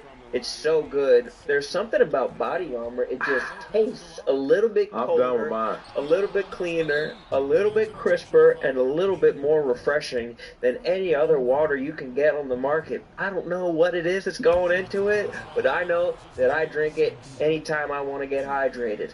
And you can get all kinds of great flavors, and they have... What are some of the flavors you've enjoyed? They got those. What's the strawberry banana? Oh, yeah, the strawberry banana. The cherry line, the blue raspberry. That motherfucker slap. The great one that slapped too. I mean, the Body Armor athletes are plentiful in any sport, whether we're talking about Ronald Acuna Jr., Christian McCaffrey. Who's the first you said? Ronald Acuna Jr. I like that. Ronald Acuna Jr., Alex Morgan, and even Joe Burrow. I mean, it doesn't matter what sport you're playing, it doesn't matter what you like to do, and it doesn't matter how you... David, take it away. Hey, Kevin, thank you. Joel, everybody was in the past, you've had some critics, and you haven't run away from that. Great. So what are you looking to prove out there? Sure did. Literally told you. Everybody was ready. And I told you they're going to be a tough out. They're going to be a tough out. They're going to be a tough out for 7 games. Man. Congratulations. All that wisdom on that team with that coaching, with that firepower, they're going to be a tough out. Kawhi playing great. He always, but he's been playing great. James Harden's playing great, but I think you almost have to give the most credit to Russ. Because he said, I'm going to take myself out of the starting lineup. Russ is always like, he's always been that way. And you got to give him the credit. Let's give him credit then. I've always gave Russ credit. Well, then Russ, here's some credit from me then. No, I always gave Russ credit, man. You're a hooper. You play with Russ on your team. Like, man, you know what he do to the game. And it's going to be a series where no one can guard Russell Westbrook. Of course. For real. He going to win a playoff series. He literally going to win a playoff series. Like, that's just how it goes. Good come to good. You've been saying that. I mean, just, tip of the cap to them. They figured it all out. It's alchemy. But it's still early, too. So you're saying that things could fuck up and fall apart for them? No, I'm saying, you got to think, okay, veteran guys who in the league, it takes, a little longer for your legs to get up under you, too. So, maybe we ain't, just scored 150-some points tonight. Like, maybe we just starting to see, you know what I'm saying? Like, people getting their legs up under them and, I'm excited. People are scoring so fucking much this year. It's December. Offenses are incredible this year, though. Someone might score 200 this year. I know, but it was like a stat, a 60-point game, 6 50-point games, and 20 40-point games or 10 40-point games last year in December. So December is the month where, they called a little bit, all the calls, and you're seeing guys score a little bit more, you know what I'm saying? So, and not ironically, but Giannis had 60. what I'm saying? But that's literally the same thing that happened last December, last year. Peeped, clocked. I also saw a footage of Dylan Brooks saying some nasty things to a referee. You see that? Yeah, man. He called him a pussy. Yeah, they gonna find shit out of him. The P word? No, what P word, F word, any curse word towards the referee, book him, Dano. Book him now. So yeah, I just come with it. But I don't know. That's why I'm so curious to hear people mic'd up. That's what I'm saying. But what if you just turn it all around and like, I seen the ref kick somebody. I seen the ref kick Vucevic out of game last year. He cursed him out in another language. Ref probably didn't even understand. He said something that he said, kicked his ass out. But I'm saying, what if you go to ref like, man, what the freak you call that freaking call for? Yeah, little self-censor. Freak you. Bleep. Motherfudger. So are they gonna get you with the bull junk after that? Or are they gonna be like? I don't know. I'm gonna try it. You should. I'm gonna try it. That call was bull junk, ref. That's what Coach Prime is on. He calls everything. That's some bull junk. What if I hit him with the man, fudge that? Fudge that. You lint liquor. No. Hey there. Nice to meet you, little guy. Down here. Hit him with the lint liquor, bro. They won't know what to say. They gonna throw me out that bitch. Oh, lint liquor, huh? Hey, I hit a ref. That's what the kids are saying, huh? I ain't gonna say his name. Tony? No. But I hit a ref. Man, how you call that, man? And I say his name. What did you call me? What? What did you call me? Your name. What do you think I called you? Puta. What? Yo. Speak no damn Spanish. What's wrong with you, man? I don't even know what you're talking about. Yeah, ref told me that this year. There is ways that you could say someone's name and it would be. What? Hold on. What do you think I said? Let me make sure we on the same page. Yeah, puta. Pinche puta. Hold on, we'll find that. Hijo de mi verga. What? The fuck I look like calling you a puta? What is he talking about, bro? I'm tripping right now. Yeah, bro. What does he think? You were a fucking Latin king, dude? Chill. That's fucking nuts. They still but got I hurt. think that there's ways that you could say a ref's name where it would here, have like. It's like calling your mom by her first name or something. They still don't got Carol face cam in here, bro. That's insane. Puta's crazy. That is insane. I'm not gonna curse you out in Spanish, my boy. Like, come on, man. You feel me? Like, I ain't that guy. I mean, you saw what DK Metcalf has been doing. Oh my God. He's been cursing people out and. I spilled my twisted tea, bro. That's what you get. See, the Eagles take that L. You talking about? It can't be that hard. Metcalf. Though, right? Let that shit go, bro. I'm saying he's been cursing people out on sidelines. Let that go. Let that go. I'm putting 2 L's in Philly, bro. This Call shit your is last bad. name should be Cool J.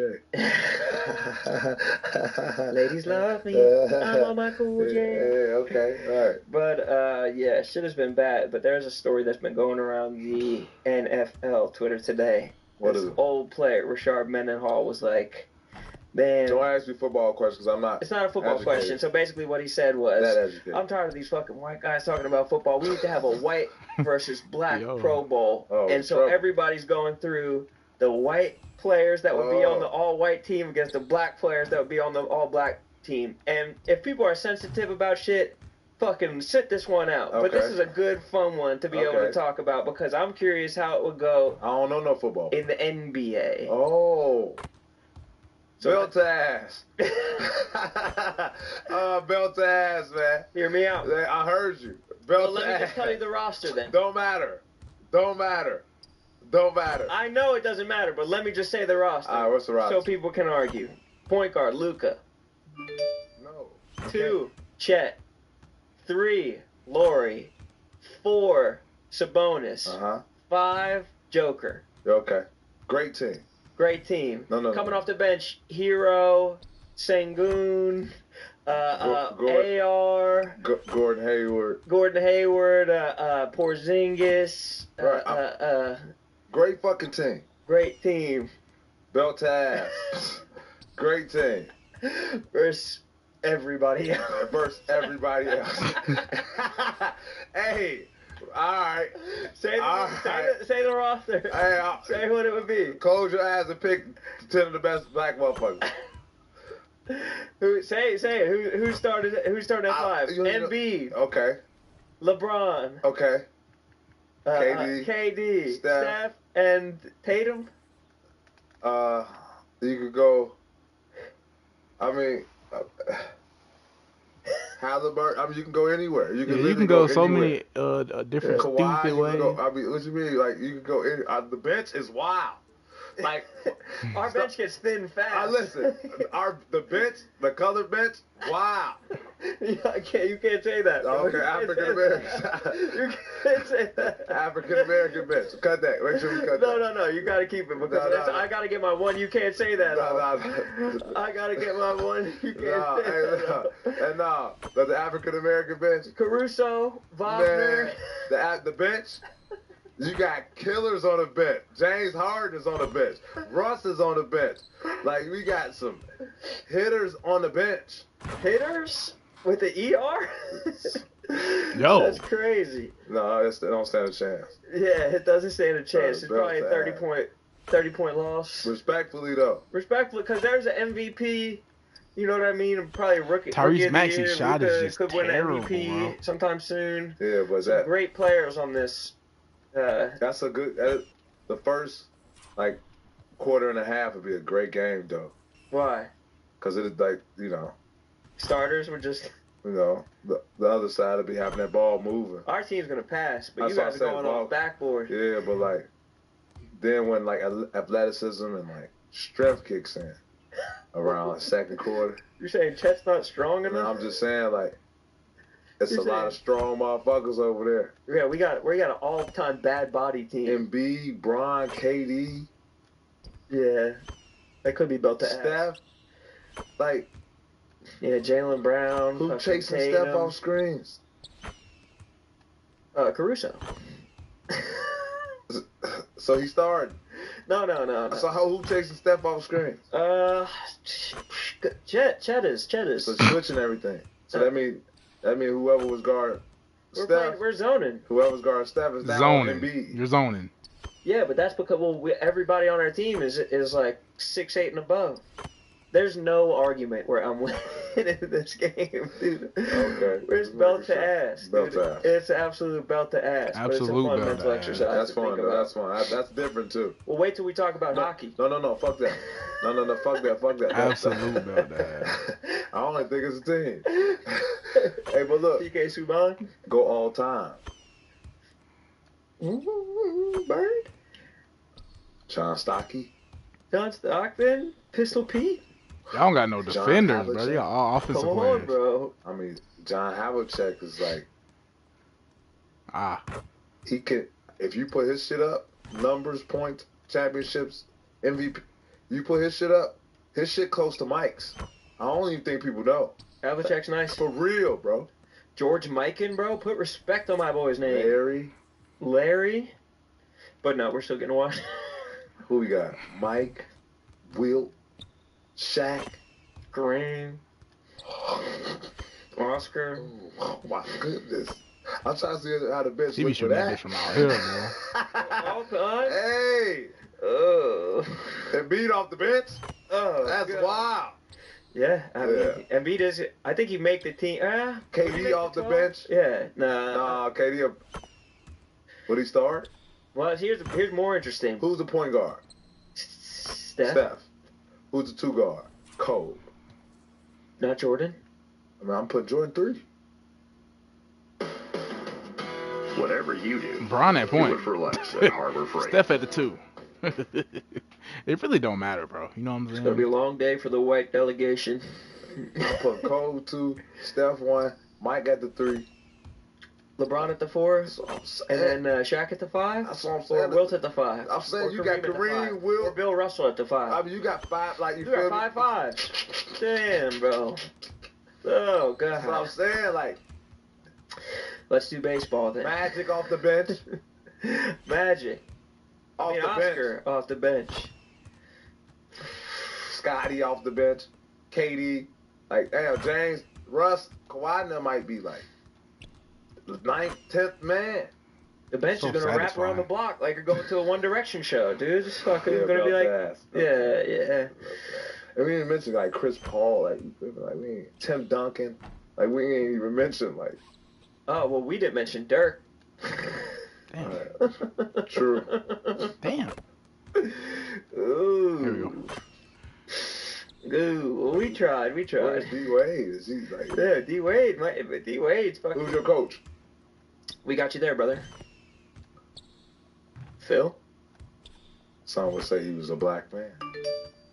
Who's our coach? Black coach. Doc. Mm-mm. Who? Pat Riley. No. Yeah, what you mean? No, you're not taking Pat Riley. He's our GM. He's putting together the team. He's gonna have Max Strus putting up 50 on Jordan or some shit like that. Pat Riley, man. Slick hair, Pat Riley. He's gonna have Duncan Robinson putting up fucking points on Kobe or some shit like that. You can't have Pat Riley, bro. You need to have fucking. You guys get Michael Jordan, the GM version. No. You get the team owner, Michael Jordan. We still gonna put belt to ass. Yeah. We don't even need no coach. No, he'll be like putting Sean May in there, Raymond Felton or some shit. That's just crazy. No, it's a fun mental exercise. That was a good one. That was a good one. Fun mental exercise. They was going ape shit about the football one. They said we have no cornerbacks. There hasn't been a white cornerback in 20 plus years, dude. Jason Sehorn and like the fucking. Y'all got quarterbacks though. Quarterbacks, yeah, but we're gonna have to. Yeah, I mean, only one guy could pass the ball, and plus there's, I mean, the O-line, yeah, we're looking nice. Tight ends. I know, but defense, ooh. Yeah, and wide receivers. Ooh. And yeah. Mike Allstott. Christian McCaffrey. Brian Urlacher. Hey, Chuck Bednarik, Dick Butkus. Put some fucking respect on his name. Doug Flutie. No, Doug Flutie's not getting fucking burned with that. You don't like Doug Flutie? I love Doug Flutie. I fuck with Doug Flutie. I interviewed Doug Flutie one time. Man, he was getting killed out there. He was throwing Hail Marys every other play. I love Doug Flutie. He was a grown man. He would bring his baseball glove to Red Sox games. And he was catching balls, too. He was catching foul balls on those. Shout out to Doug Flutie, man. Shout out Doug Flutie, bro. He did a Sunday Conversation back in the day. I asked him if he was more scared when he was young or if he's more scared now that he's getting older. What was his answer? He's more scared now that he's getting older. How old is he when you interviewed him? He might be 60. How old is he now? 62. Oh, that was just recently. Recently, 62, 63. What's your answer? Were you more scared younger or more scared now? I don't know. Scared now. What are you scared of? Just want my kids to be cool through their ups and downs in life. I know my mom, like, it was cool, you know, because, you know, I was the only child for a lot. So, but, you know, you just wish that, you know, everybody kind of stays on the road. Okay, yeah, you might go right a little bit, but get your ass back over here. Listen to the lessons I have taught you. So much scary shit can happen. You know, road might break apart. You might not know where to go. You might go to wilderness for a little bit. It's okay, merge back on road. They learn my lessons, my son.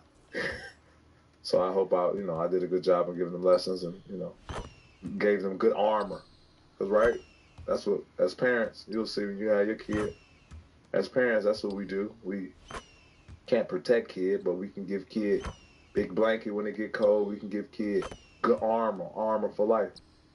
You know what I'm saying? So that's my thing. I'm gonna arm you with just a bunch of knowledge, everything I know, and hopefully you go fuck up, but hopefully your fuck ups don't be another fuck up. Your fuck ups be okay. Let me lock back in. You know. Oh, sage wisdom.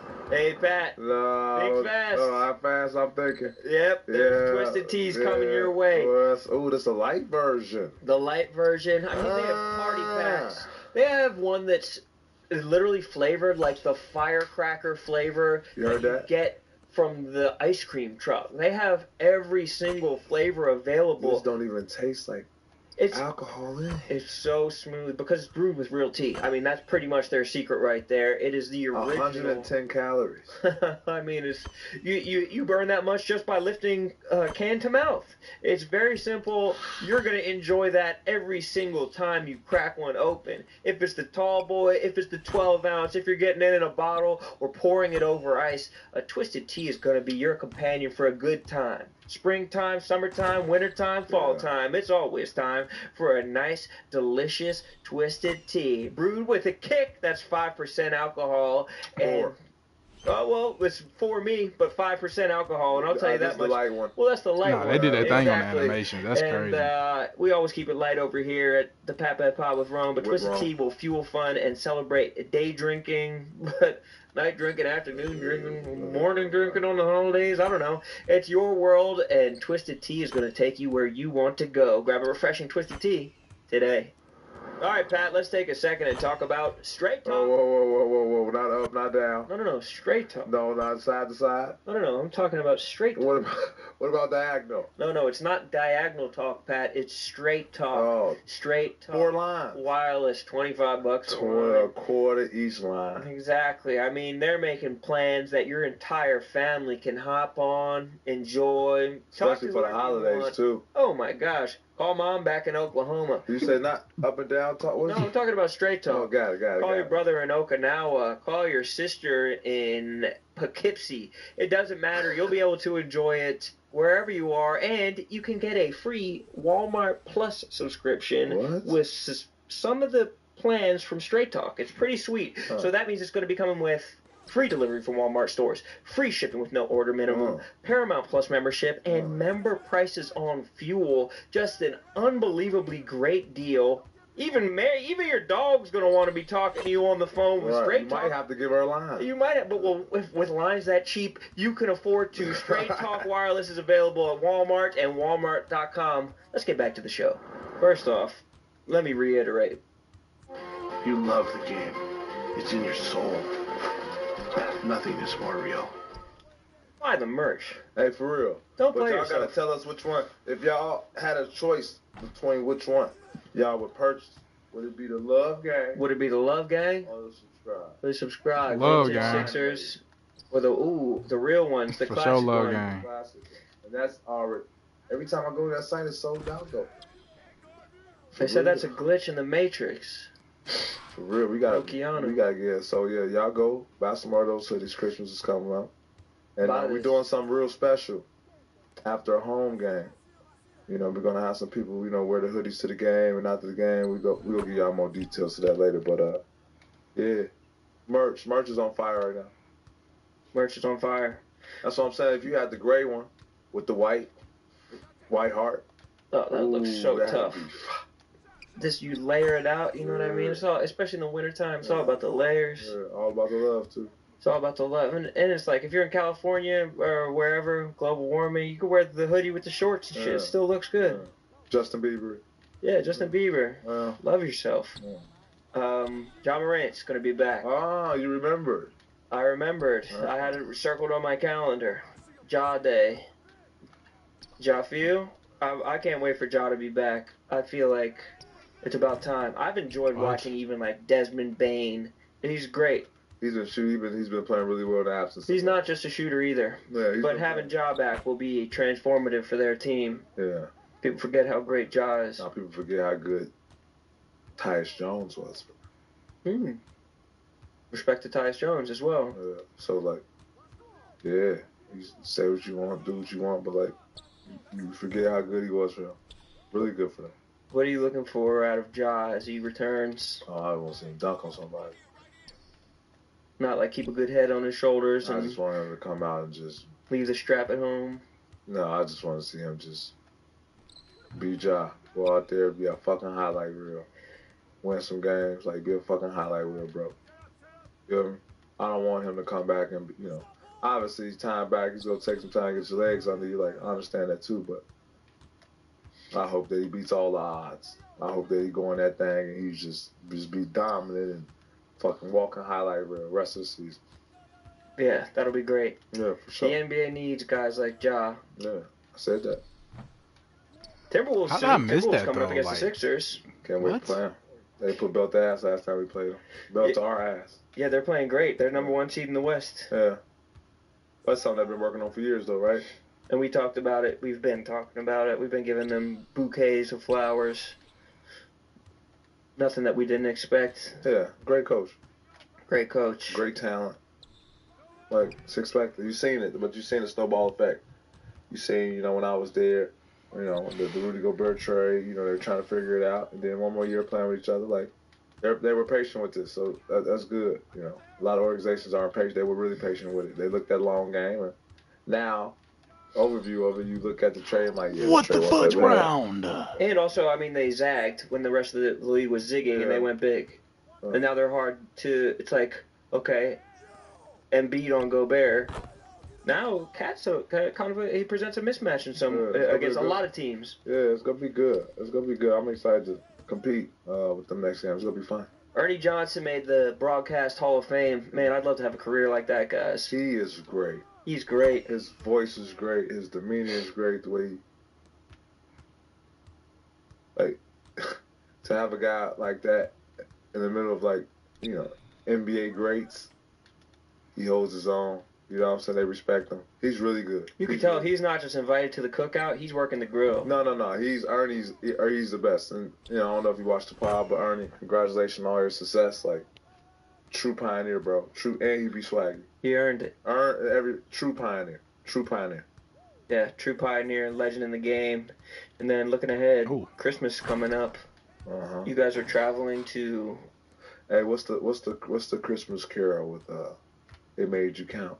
On the first day of Christmas, my true love gave to me a partridge in a pear tree. There we go. The fuck is a partridge? What? How am I missing? On the day of Christmas, my true love gave to me. Late? How am I late? Turtle doves and a partridge in a pear tree.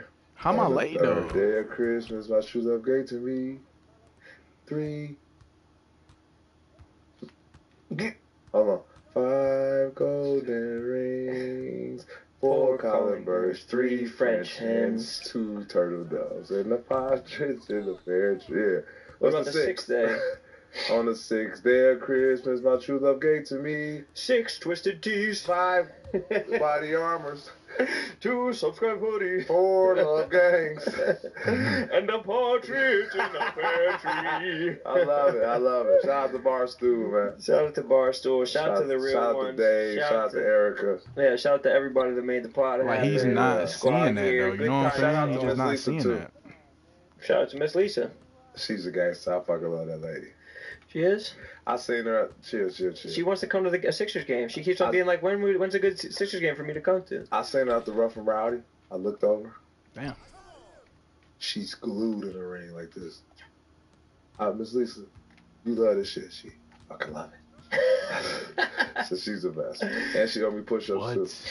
She did push-ups? Oh, she owes you push-ups. Like, hey, I need those. Yeah, she has the olive oil arm. She tried to do a push-up. I felt bad. I was like, man, I got this lady here doing push-ups, man. She owes you, though. She do owe me.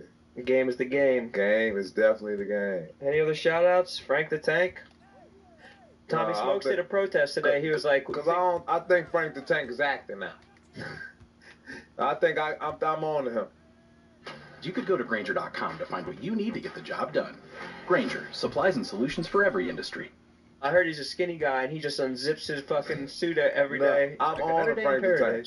Yeah? Yeah. After that Subway shit that day, when he was late to work. Yeah. He was late to work and blamed it on the subways. All the subways was down. New Jersey Transit, they're always down. And then I'm looking around and like everyone was mad that day when they were late. The camera was on. Everybody was kind of mad. Everyone had their own stories or this or that. And then for him to come in and say, all the trains stop working, and then I go to you. Of course, all the trains work, Pat. He's Tank talking. Yeah, he's acting. It's hyperbole. He'll be like, the Mets are going to lose 162 games next year. It's like misery sells, you know? No. Damn. He faking. Ain't nothing wrong with him. He's not sad. He's not actually sad. Right. Ain't nothing wrong with Frank. Yeah. He's having a good time, but it's working. If he's faking, no. If they hate, let him hate. He's watching the numbers pile up. It gives even more respect to Frank. Oh yeah. That he get the finesse he has. We need him to get an Oscar. Yeah, that's why if he was a hooper, he'd have a sweet hook shot. The finesse in his game is sweet. Oh yeah. And he'd be getting the fucking flop calls at all time, dude. He'd be fucking selling contact. It's he's great. He's very great. But Tommy Smokes did a protest today, and everyone was like, "Do you think Pat Bev would have been here?" I was like, "Yeah, Pat Bev would be there for Tommy, not for Lil Sass." No, I'm off Lil Sass train. I've left the building. But Tommy, you'd be there. What did he do a protest for? He didn't make the Forbes 30 under 30. He did? No, he didn't make it. Obviously.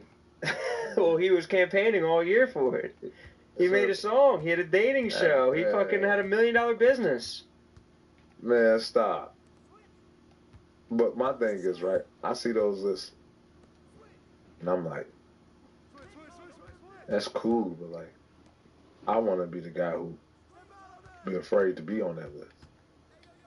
I want to have so much wealth and so much everything that's like, I don't even want to be on this list. Yeah. Please keep me off that one. I want to have so much wealth people accuse me of being Illuminati type of shit. Oh, that's easy. Yeah, people think that if you get a little bit of success. I'm talking about like, keep Forbes away. Like, I don't even want people to know. Quiet money. Yeah.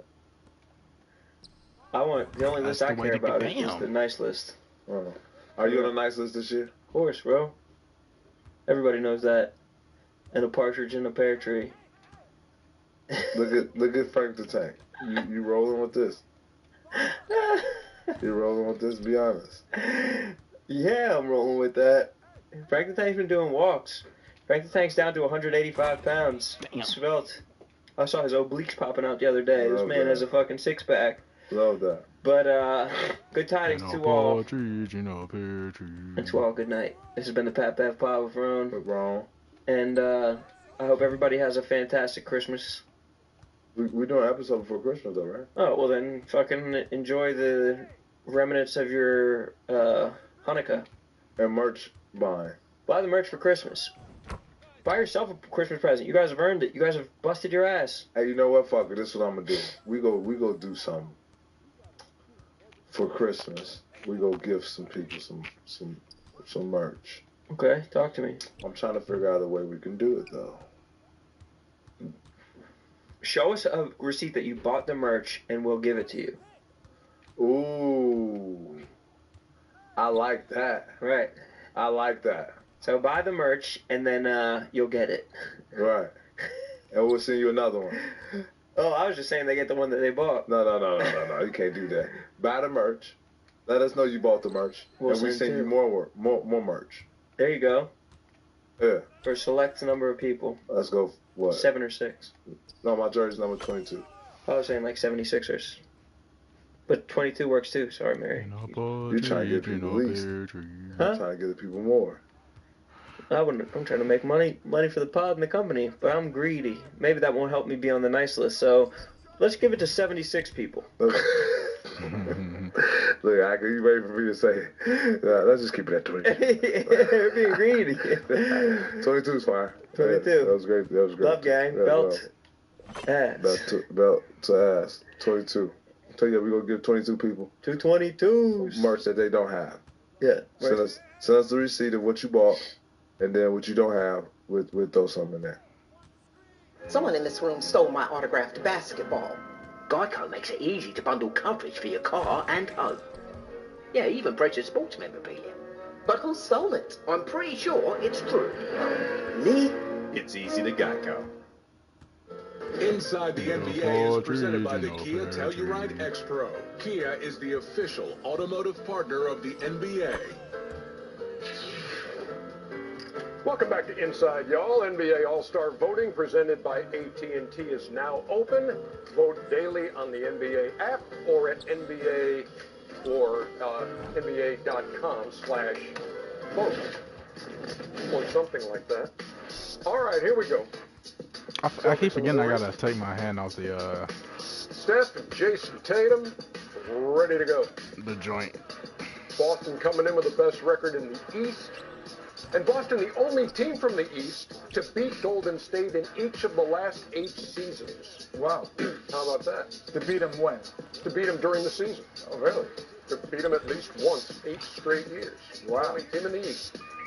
Not a moment for concern early when Jason Tatum rolls the left ankle and then leaves, but he would come back. Steph, who just had that 268-game streak with a 3 snaps the other night. Man, he's a scrub. Yeah, started a new streak. Tonight, Derek White had the touch from 3 shots. Playing great. Listen, Boston's whole team is playing great. Especially this guy right here, Jaylen Brown. He's the smaller defender. Barbecue chicken alert. And the Curry would pick up 5 fouls in this one, and here's Derek White again, getting up to the paint. I like that haircut, Mr. White. It was 91-76 at that point, and here comes Steph. Listen, when you're a prolific MF scorer, MF stands for most frequently. He had a slow first half. You can't slow a guy like this down. Best shooter in the world, Ernie. I would agree with you. And this is the second best when he's shooting well. Klay Thompson, after those first 13 games of the year when he did not have a 20-point game, he's done it 9 times in the last 13. Steph. Oh, that's too much room, We are Ernie. tied at 121 with a $1:35 to play. Tatum. Oh, no way. What? So, let's go to overtime. Say it, Kenny. Say it, Kenny. 0-2 in overtime coming in. What the fuck? Somebody's How going am to I win missing an that, OT game though? for the first time. And somebody's going to be 0-3. Oh, you are absolutely right. Oh, power dribble.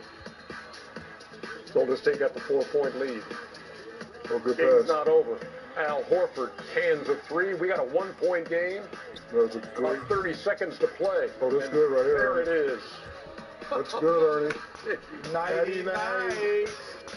He makes it look. Stafford led 132 to 126 in overtime.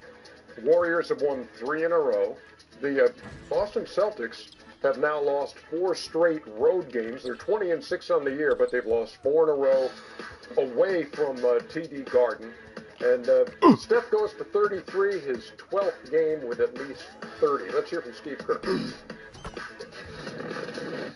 Saw the whole play unfold. Chris ended up with the rebound or the loose ball, whatever that was. And I saw him look up at the shot clock because that's what he pulled that. Great point guards do. And he saw Steph. Like he glanced at the shot clock and saw Steph across the court. So Chris knew he had enough time. And nothing shocks me with Steph. I mean, that shot was insane. The catch and shoot, the arc. But I fully expected it to go in, and I think all of our fans did too. The guy's magical. You can't explain it. That's just the kind of stuff he does. Magical, a good way to put it, as Steve Kerr just said. 132 to 126. Golden State takes it in overtime. I've kind of run out of adjectives to describe what we see on a nightly basis from that guy. I think timely. Like, he understands the time, the score, and the situation. So he's always going to be in the big moments. He understands, like, okay, this is an opportunity. We're down 3 for me to kind of get us back in the game, get the crowd going. I can make the play, the pass, or the shot. So he's just timely. Of course he's a great scorer and great shooter, but some guys are not great shooters in timely moments. They're just great shooters. There's a lot of guys that have done that, but have they ever been timely and consistently in the moment? That's a foul, by the way. No. I'm wondering. Not saying, I'm just wondering, because he's been consistently the best shooter his whole career. I'm wondering, is it time to start putting him as the best player of all time? Best player? I was saying. Oh, you put him over you? In the conversation. I'm asking you. Yes. You put him over you. You yourself put Steph Curry over you. Yeah, this is why he's my favorite player. Cause I'm not saying favorite. He might be my favorite too. But I'm just asking you, think he's better than you? I played 20 years, watched 20 years before that. I've never seen a guy like him. And he's doing it consistently, and he has championships. You put him over Michael. No, I'm not putting him anywhere. I'm saying, okay, for all the chitter chatter, is it time to just put him in the conversation? I think he's a. I'm asking the fans, is it time to start putting him in the conversation as one of the best players ever? I'm gonna put it as a fan. I think in terms of position, you could say, is he one of the best in his position that ever played? But I think the one thing that separates yourself, Jordan, LeBron, is the ability to affect the game in so many other areas. Well, okay, because one part of I'm not saying one part of basketball. For stuff. No, we have. He's got great teams, and I'm not saying we're not taking it away from his greatness to say he's. Is it time to put him in the conversation? I'm just asking a question. Yes or no? If you're having the conversation, his name would come up. No. If I'm having the conversation, yes. As the best player ever? No. Yeah. Not as the best player ever. He can do it all except. No, he's the best position. He might be best in his position. Hey, man, he can do it all. No. Listen, his title is solidified. He's the best shooter ever by far. But I'm saying because of what he's done and how long he's done it, do we put him in that conversation? Because you look at Jordan 6, Kobe 5, he right there, LeBron 4. Him 4. I'm a barbershop talker. Yeah, like, because I can't. Yeah, I'm gonna put myself in the barbershop that you're talking about. He is one of the best at his position ever, without question. So does that put him in the conversation? No. When you're saying, okay, so you wouldn't say, well, let's put it in let's put the best shooter of all time in the conversation. No, I know he's not the best shooter of all time. Yes, he might be one of the best point guards of all time. Not just the best shooter. He's not just the best shooter. I know, but you might say that if you're going to say, here's our pool of best player ever. No, that pool ain't deep. That pool's not. There's not deep water in there. So you wouldn't include the best. There's only like 3. You wouldn't include the best shooter of all time in that conversation. I wouldn't include the best rebounder of all time in that conversation. No. I wouldn't put a statistical category. Who's in that pool? That pool is very thin. Who's in it? Michael Jordan. Got it. LeBron Michael James. Jordan. Yes. Kareem Abdul-Jabbar. Yes. And then we start reaching. No, you don't reach. Mr. Bean? Who? Mr. Kobe Bean's not in that conversation? He's right. He's next. Then we start reaching. No. Yeah, we start reaching after. Kobe Bean, and I'm saying I think I put Steph Curry in that conversation. I'm just saying, to me, that's the pool to me. Kareem, he blocked that, man. LeBron, Michael, because they dominate in so many areas. They can have an off shooting night and affect everything that goes in the game. He had an off shooting night in the first half. You saw No. The second half? Defensively, rebounding, block shots, come on, Ernie, you just left me. Leadership. Stefford, he's a great now. You say now is he the one that's top 2-3 point guards ever? Without question. Without question. But that doesn't qualify you for the conversation of best player of all time. Not best player. We've got that pool. There ain't a lot of water in that pool. Hey, let's Bob Golden River. Cooler talk. 4 something, 2 something, 3 something. And what did Kenny do with his beard? Trying to get that. It's a month and a half. It's called Bridget Jean. I'm trying to get it right. That's his style. Getting there? Bridget Jean. No doubt. I'm going to take the gray out of it. AK Mrs. And a partridge in a party. My name is Rich. And the buck. I'm taking on the NFL Sunday Ticket is now starting at $39 for the rest of the 23 season. So, you can watch your favorite team in the race to the playoffs. Even if you're the only fan around. Jeez. Sign up now. I feel bad for him. I genuinely, from the bottom of my heart, like not saying it in a talking way, I feel bad for him. I think he's a sorry, miserable, insecure, unhappy person. He's not. I think he is deep down.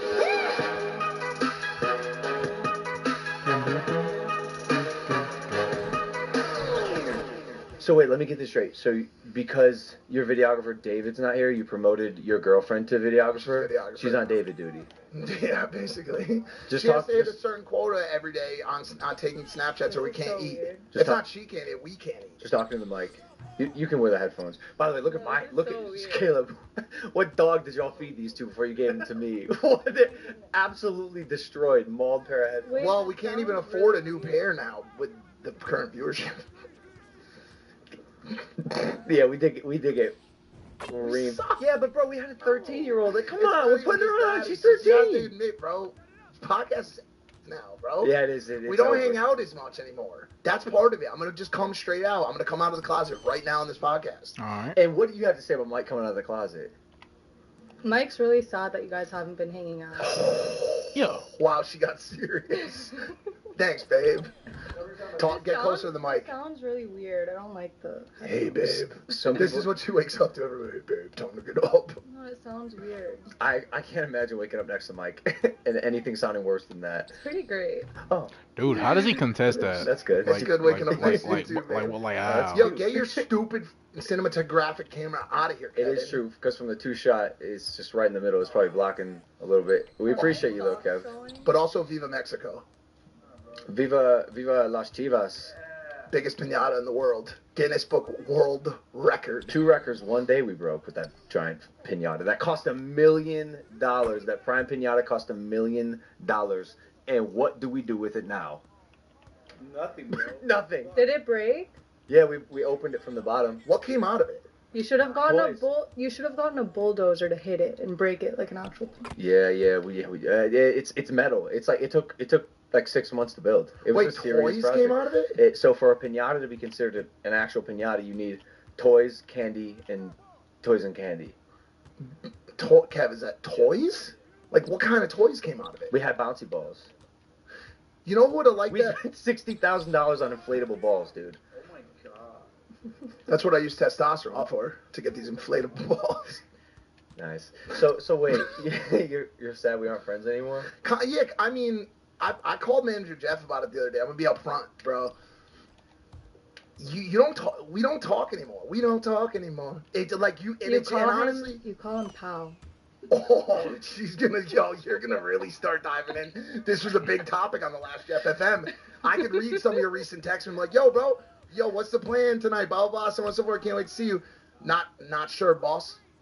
No idea, pal. You're the boss. Let you know soon, chief. Like, bro, you pector me so bad, bro. Like, you're one step away from how bad you want to call me buddy right now. Be honest, how bad you want to call me buddy. I would never, bud. You're my buddy. You're my pal. You're my but we fucking should pal. make time because, bro, this before the greatest boxer of all time comes on, this show. Oh my god. This show was built around friendship. The vibe on this show, the demeanor of this show was built around our shared stories together and the friendship that we had. And now that we just haven't been seeing each other as much, it's. I think that might be part of the issue. I think that might be part of the problem. And we'll get to the other part of the problem, which is we don't do red pill content, which I want to start with today. No. Yo, go get a sandwich and get out of here. I'm completely kidding. No. No, You're gonna be going through a fucking drought real soon. Let's go. Hey, we're kidding. Let's go. We're not doing red pill content. Thanks, Sarah. Thanks, Sarah. Thank you so much for your input. What do you want to say about because listen, I made a PowerPoint when I moved to Puerto Rico, trying to convince all my friends to move to Puerto Rico, and I thought one slide would get Mike for sure, and it was that the community that I live in has a lazy river. I thought that was like my checkmate, and it just wasn't enough, and he stayed in LA, got his car totaled, gets reamed by the government, and so I just sent another 7 figs. Yes, the one thing I will say is, when you asked me to do that, it was during a real upswing in my YouTube career. I said to myself, I need to stay planted. I can't be this yes man forever. I need to stay planted. I need to make a way for myself. Well, how's that And going? now 2 years later, I fell off, just like this podcast, dude. All right, and I'm pissed about it. And you know what? I'll say it right now. I'd like to see that PowerPoint again. I don't have it. It's gone. It's deleted. I will say, as a YouTube veteran, which is what I am at this point, which is crazy. Like, I'll be going to these events and stuff, and people will be like, man, I've been watching you since Vine. I'm like, Vine? That was, oh my God, that was 10 years ago. I've been doing this forever. The one thing I've gotten really good at is not being tied to the view count. Yeah. You just can't be, bro. You just can't be. It's every creator has their ups. Every creator has their downs. And also, just because of a video doesn't perform like, some previous ones, doesn't even mean it's a down. It just, maybe it's something our audience or the internet was not as interested in, but people are still interested in. Well, you're talking about getting 113,000 views on a video, and that's affecting you. That's still so many people watching us talk to a 13-year-old. Wait, I thought it said it completely but fell we put off. this young woman on who's deserves everything she's working for, and I find pride in that. I was also being jovial. I'm joking around about it. You're shitting on Jazzy. I'm reading between the lines. But I want to talk to Jake about this. Actually, a good like segue into bringing him on because you guys broke out of that world where views matter at all, and you guys exist in the mainstream now. So I think that's a pretty good fucking segue for the potentially greatest boxer of all time. He's existing in the mainstream. No, he is the mainstream. He's the greatest boxer of all time. This generation's Muhammad Ali. Ladies and gentlemen, it's my brother, champion Jake Paul. How are you, man? Hey, congrats. Is Carl here? Does Carl have my belt? Is he here with Carl my belt? Chung, the philosopher? Is he coming? Say again. He's not. Carl's not bringing it. Can you hit him up? I feel like a bad U.S. champ. I left it in Florida. I lost my belt, and Carl got it. You talking about the? Can you have a belt of the Americas? Yeah, he said. Yeah, I lost Randy Orton has it. Yo.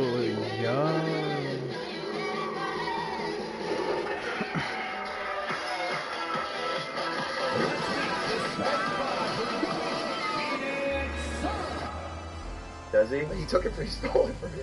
I'll RKO the shit out of him. He said he would be here. Oh. Your headphones too, huh? I'm just gonna go without him. No. Really? Thanks for joining us, bro. Jake, do you think that we... Did I ruin it? Am I ruining this sit-down? Absolutely. But it's the ears. Yeah, you ever done this before? Why is your hat always so high nowadays? It's so high.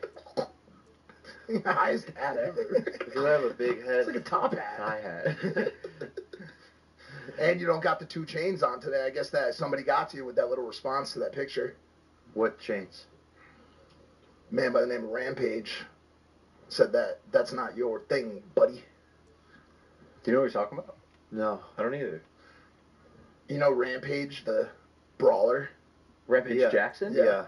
He responded to a picture of you wearing chains and said basically, yo, that's not your thing, buddy, because that's his thing.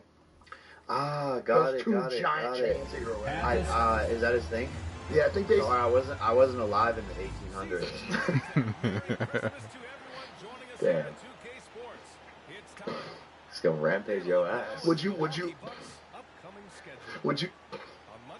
fight that man? He'd fight anyone. Yeah, what, bro? Come on. We've seen. I already dusted up that whole roster. That dusty ass roster. Like, did he ever fight Silva? I don't know. What era is he from? He was when we were growing up, first watching UFC. Rampage Jackson. Michael Jackson. Legend, iconic legend. That's the thing. Like when we. No, I know the name. I know the name. I know what he looks like, and I've seen him like knock people out. But that's it. But we need to do better. I need to do better than we bring up these combat greats. I know it should be V2, but bro, come on. I'm just saying the way you're throwing around even that word though, like combat greats. Like he has a cool nickname, and he punched through a door and talked to Ariel Helwani. How much does he need to combat? Couldn't tell you. But how much does Jake Paul mean to combat at the moment? Everything. I mean, you are boxing. I'm so proud of you, Jake. Thank you, man. You hit Andre August with an uppercut from the heavens. Man, I was getting I was going on this roller coaster of emotions after the fight, but I got to watch your speech in the ring back, and it was just surreal. And I don't know. I just want to say I love you. I love you. It's so crazy, and you have a good way of putting it from a different perspective, and but also knowing the impact. And yeah, it just means a lot. Your words are very powerful. So that was really awesome, and yeah, one of the best nights of my life. For sure. Oh my I'm going to God. remember it forever. Just everything, A to Z, the whole year coming to a crescendo. It was just surreal. You made us all so proud. And easy as your family and friends watching. Look at this offense. Look at this offense. 1 round. Just clock this. Look at this offense. Who, by the way, I don't. Oh my God! Look at this offense. He's a 10-1 boxer. Look at this offense. It's beautiful. And I think I've seen some people trying to even discredit that, but also he's a 3 times Golden Gloves champion. Yeah, 30 amateur fights. So does that mean you could have been a Golden Gloves champion? I would destroy all those guys. Really? Yeah. 100%. What went wrong with that in his strategy that he left himself so open in round 1? He just wasn't able to to like Because you understand your tactic. You can hear the commentator like, Andre's got to stop dipping down. He dips down and you knock him out. Literally, it was Tyron Woodley that was saying that. He was, yeah. Tyron knows. He's talking from experience. Actually, yeah. They just put all the people you've knocked out on the commentary booth now. Yeah, Andre August is going to be back to commentate. Yeah, man. So it was really a range and distance thing, which is what I'm getting really good at managing. So, like, he couldn't land a punch, and I was hitting him hard as fuck to the body and just jabbing him up. And just instantly, when you're getting hit from all angles, you don't know what's going on, and you can't get to your opponent because they're managing the distance. You're just going to be like, what the fuck do I do? So he starts, like, dipping down to dodge the punches. And I was coming over the top. He kept dipping down. I was just like, all right, here comes the uppercut. So one thing I noticed as a spectator who kind of understands the sport, I understand the sport, like pretty fucking well. But I always, thought in my head, just maybe because of my ego, and also like I believe in my boxing skill. Like if me and Jake fought, like it would definitely be a fight. But I have to say purely because I'm prideful that I would win. But on your podcast, Jasper asked me, he's like, point blank, do you think you can beat Jake? I'm like, fuck no. Hell no. And after that performance, I realized why, I think. It's so clear now how technical of an understanding you have as a boxer that I simply lack. You're thinking, you're almost at 4D chess, I think. You're a much smarter athlete than I think people give you credit for. 100%. People, for many reasons. But yeah, after I brought in this new team, really third, and Jay Leon assisting, they're just like a boxing encyclopedia and really brought me back to the basic fundamentals and understanding of every little thing in the ring and not letting me make any mistakes and understanding why it's so important to do each and every little thing right and correcting a lot of the mistakes that I've made. And really that brought a full 360 understanding to like almost unlock all of the potential of every single move, punch, and things that I needed to do in the ring. So that's what people I think are starting to see after only 2 camps with them, right? Like we've been working together for 5 months and that's already the difference. So it's pretty crazy and I'm just falling more in love with what they call the sweet science because that's truly what it is, and everything is interconnected, and it's scary. It's scary for people. You're scary. People should be scared. They should be very scared to the level of understanding that I'm attaining, because at the end of the day, I'm more athletic than every single boxer in the whole entire sport and stronger than them. And I say that. I don't think it's wild at all. No, I'm not. It's just a ballsy statement. I don't think it is. I don't think it's ballsy at all. Athletic, what do you mean by that? What do you mean by that? Like just a pure speed, skill, reaction time, like all of these things. Like in all classes. Just in athleticism, not boxing. I would put us all in a 400-meter race. Put us all in a 100-meter. In a football game. In a football game, a basketball, pickleball, anything. I'm smoking all of them. So what does that mean? Pool? Those aren't sports. So, but when you match, when I get this skill, it's a sport. It's a hobby. It's a hobby. It's a game, a hobby. Santa baby, the season for a fresh cut is finally here with the sponsor of today's show. Did you make August? Hey, ho. So well groomed, Mr. Toad. Manscaped. Back to the show. Did you make August delete his Instagram? He deleted his Instagram. Jake, you knocked him out, but you ruined his life. Do you like doing? You ruined his life. Like, do you like doing that? All these people that you knock out, they get regular jobs after, they quit the sport, they become family people, like they have to go inward. Does that make you happy to know that you're out there destroying the livelihoods of people? That's a loaded question. But he's retiring. But I will say, but also there's 2 sides of it, because he had the equal opportunity that I had to knock me out and to take everything from me and to turn his life and to turn himself into a millionaire if he could pull up one of the greatest upsets.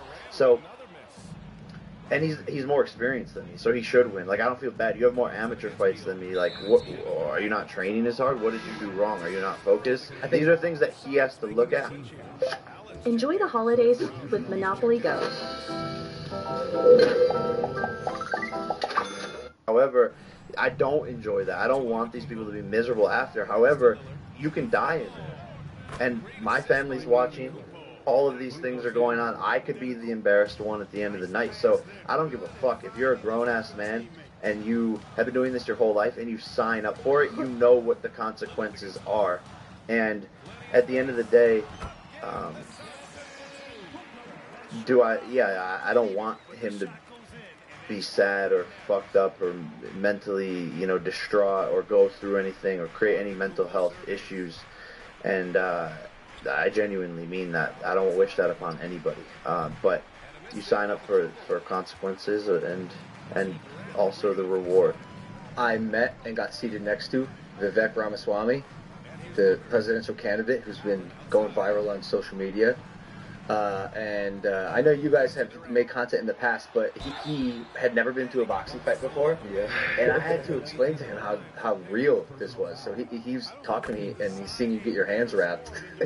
Yes. And he goes, wow, that guy wrapping his hands really knows what he's doing. Huh? I'm like, yeah, man, he knows what he's doing. That's all he does. And he goes, you guys really into this. You really take it serious. I'm like, Vivek, you could die in that ring. Like, someone could die tonight. But seriously? And I'm like, yeah, because in boxing, especially, you can get knocked down, get your concussion, and have 10 seconds to stand back up. Now you have to fight, and your brain is partially bleeding. Like, it's a dangerous-ass sport. And it's not a joke, yeah. No, you have to take it serious. And as entertaining as it can be, I think that's why you're able to fill these venues and people are so excited is because, everyone can feel how tense it is, but then you walk into a Christmas song. Throw everyone off. Yeah. Mental warfare. I think kind of works. Because it definitely threw them off. They're all walking out. His whole corner's staring me down, and I'm just like, Merry Christmas. When I walk by him, I get in the ring. It kind of disarms them. Damn. They're trying to get all fired up, and they're like, what's this kid's crackers? I've never seen this before. For sure, in another life, you definitely were a crackhead.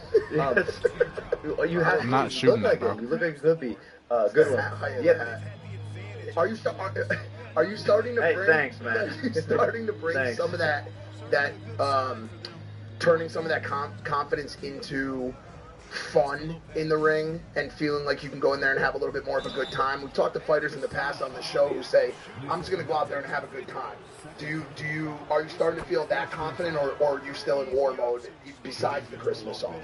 It's both. It's literally the 50-50, like my profile picture. It's like the love, which is the white side, and then the killer instinct and just being a savage and bringing out all the darkness inside of me.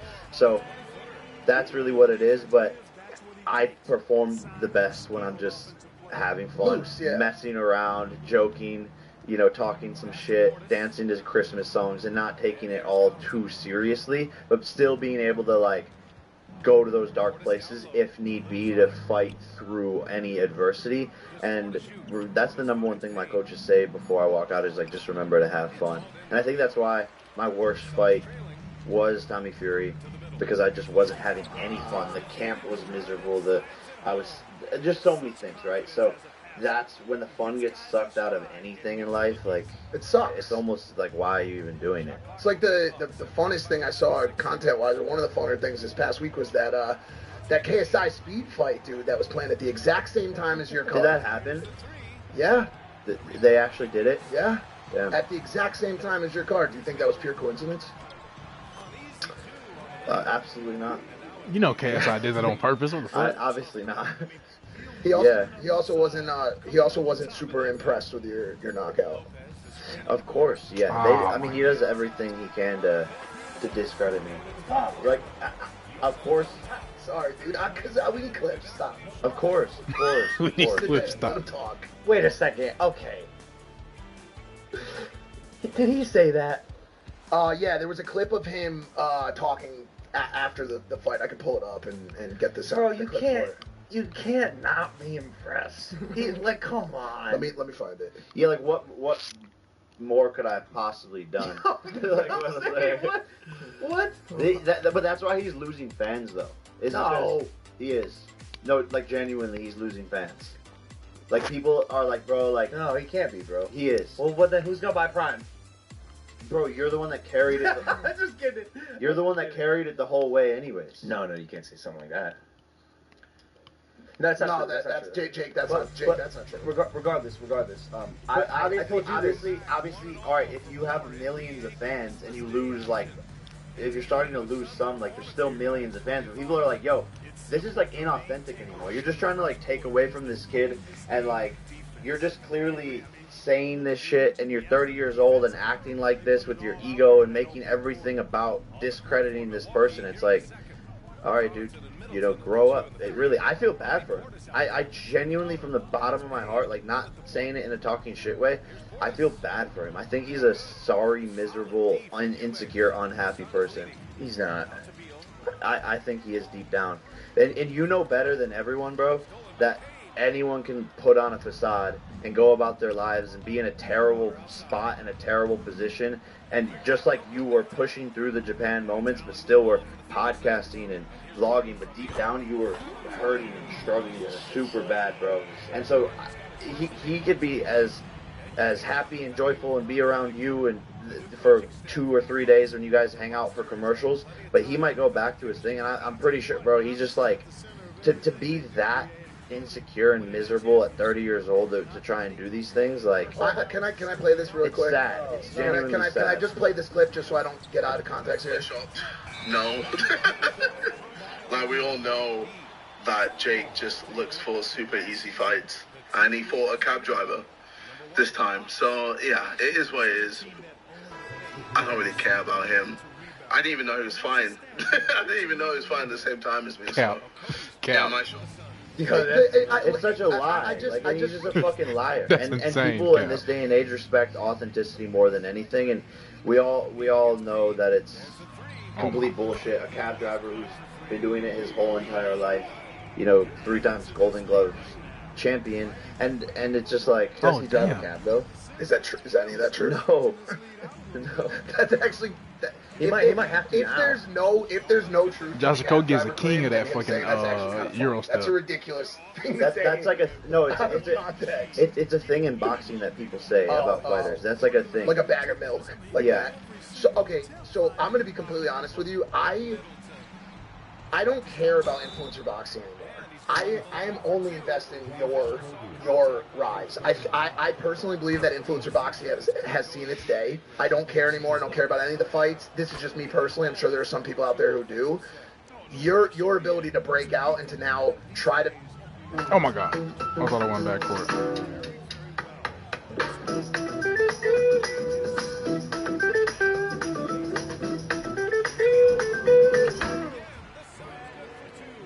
A run for it in a solidified, incredible manner it interests me and intrigues me. That said, if the Jake Paul KSI fight were to happen, I would watch that fight. After the knockout this past weekend, are you closer or further away from that fight ever happening? Further, always further. He's not going to do it, and I've said it since the beginning of time. He wants to talk about everything except actual negotiations to make the fight happen, and the more serious I take it, the more scared he's gonna get, and that's point blank. Period. I need y'all to fight and then make up, so you can join Prime. Like quickly. You and him did it. You fought it. Well, that's what I'm saying. It's possible. It's possible. Like, life has a weird way of shaping out, and who knows what could happen, Yeah, but I mean, he's not gonna fight me. We'll see. So it is what it is, and at the end of the day, like, I just don't think he's a good person. Damn. I don't know him to the fucking heart, You know, I've spent some time with you, spent a bunch of time with him. I don't get that impression, having spent time around him. I'm sure you don't either, obviously, because you wouldn't be in a fucking business with him if that was the case. No, I have to strongly disagree. You don't know him, and just like he doesn't know you. And I've said this before, bro. KSI is not JJ. In my head, those are like two different things, two different entities. Like JJ, the person is he is very different. Is not KSI, the internet. Not different, just not as animated. Not nearly. It's just I also think when and he knows this, when he is in KSI land, he can reach a level of confidence and power that I'm not sure like JJ, the FIFA gamer, would have. I believe, and I could be incorrect. But regardless, dude, whatever you do, if it's him or not, people are watching. And I know you have someone else in your sights. You've planned 2024 out somewhat in advance, and I know how far ahead you think. Any super fights coming up, or are you sticking with I'm going to prove people wrong for now? Yeah, no, there's big fights, conversations happening behind the scenes. It just comes down to a matter of, again, people actually wanting to do it, and it's probably getting harder and harder to get people to sign. It is. Dude, your kid's favorite athlete. That's crazy. Some kid called me. He dropped a note off at the door we were staying at, and I was running by, and I'm like, "What are you doing here? Like, don't come by the house." He's like, "I'm sorry, Jake's just my favorite athlete." I was like, "Damn, he's a sweetheart." What do you want me to say to him? He's like, "He's my favorite athlete, and everyone was saying that he wouldn't win, and I'm believing him." And like, dude, you're really inspiring a lot of people. Well, I think it's because the story is super relatable, and that's the goal with all of this, right? I think all these other athletes, it's like, oh, you're 6'8", you could jump 45 inches in the air, you were, gifted at birth, you've been doing it your whole life. Or even if they're small, it's like their dad was the basketball coach and made them do drills since they were 5 years old, and they're maybe only 5'10", but they've been doing it for 20 years, so they have the best handling. This story's for the kids that maybe wake up one day and want to completely reinvent themselves to maybe become an athlete, or whatever it is that they want to do in life that they didn't think was possible since they hadn't been doing it their whole life. And that is me with this story, showing up in the gym, looking like a fucking idiot, no muscle, off of Disney Channel.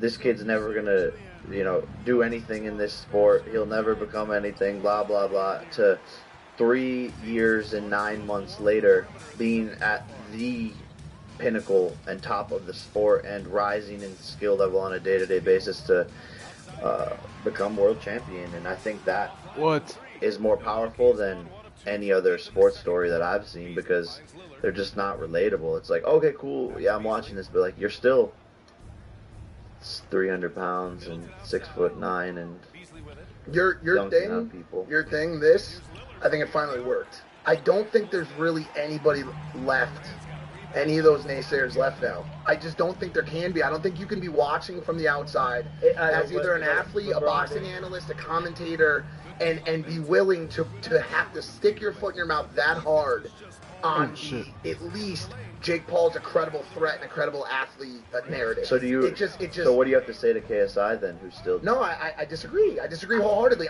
See, here's the thing. This is one of the issues we have in today's day and age, and this is not having to do with either of you guys. I can like KSI as a person and heavily disagree with one of his opinions and takes, and agree in a major way with 95% of his other ones. That's completely okay. There's no animosity there. There's no hatred. Nothing but complete love and respect for the person.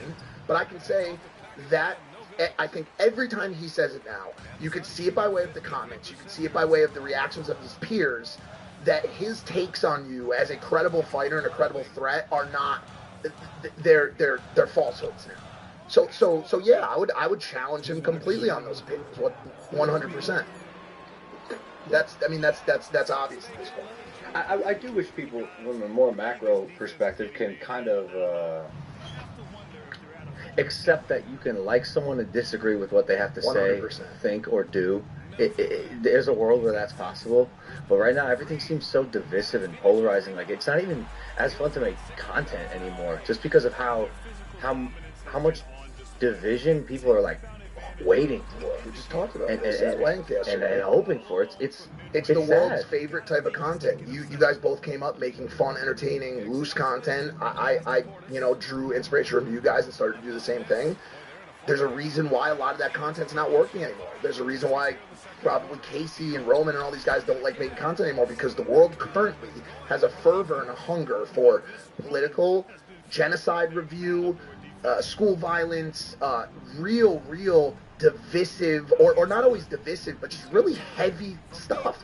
And of course there's a place and time for that content, but it's become the mainly desired type of content. And if you don't like making that type of content, I don't always want to go and talk about that type of stuff, about genders and all that type of stuff.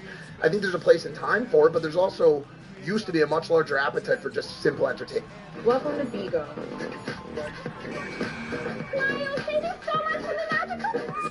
How many subscriptions are you paying for? Rocket Money finds sneaky or forgotten subscriptions and makes canceling them as easy as clicking a button. On average, Rocket Money users save over $720 a year. What? Here's how it works. Just open the app. Go to the reoccurring... For just having a good time, kicking it with your friends. And I think, obviously, you guys are recently, as of the past week, in a dialogue and a conversation with one of the bigger commentators in that space, Andrew Tate. And I want to talk to you guys about this, because I know you talked about it on your show for a few minutes. Also, Combat Sports Guys and his brother Tristan. I want to bring an unbiased angle to this. I'm going to stay right in the middle, and I want to break down what an MMA fight looks like between Jake Paul, Logan Paul, Tristan Tate, Andrew Tate. There's with the three main categories involved, which is upper body or hand striking, kicking, and wrestling and or grappling, and what that looks like. So let's start with actual fist striking. That's fine. You can have that opinion or that thought. Who takes that? I'm just laughing because, like, how do you want to do this? Oh, shit, You're gonna do a breakdown. You're gonna go striking, grappling. I know striking generally would be hand and feet combined, but I think it's important that we break it down from a boxing, kickboxing, and a jiu-jitsu standpoint. Before we answer, are you even interested in this conversation? Because not to hijack the question, because like I'm sure some people will be interested in this, is like we talk a lot, we say a lot of stuff, we got big ass mouths. We also do a lot. Yeah. And we back up a lot of the shit we say, or at least give it our best effort. Yeah. Right? As it stands, the other guys, they just talk a lot. Yeah. It's a lot of talking, and they're fantastic at it. It's why they have a following. They can be magnetic with words, and it draws a lot of people in. Well, Andrew Tate was a kickboxing world champion. Well, was. Mike, he was. Completely understood, but I'm just saying, I want to play an unbiased standpoint here, so before we call them simply talkers, there is some combat experience. And he trains every day. And also, world champion, I can look up the exact... world champion in kickboxing is such a, seems like subjective sort of thing, because who did he beat? How did no one in the kickboxing world, actual champions that I know who this guy was? No one's ever heard of him. The guys he beat are 1-54. Like Dylan Danis was a 4-time world champion in brown belts. So there's still people out there who are significantly better than him. So is there different like credibilities and different? Yeah, there's all types of different belts. And regardless, let's just call him a skilled kickboxer for means of this conversation. Yeah. If that makes sense. And who still trains on a daily basis, right?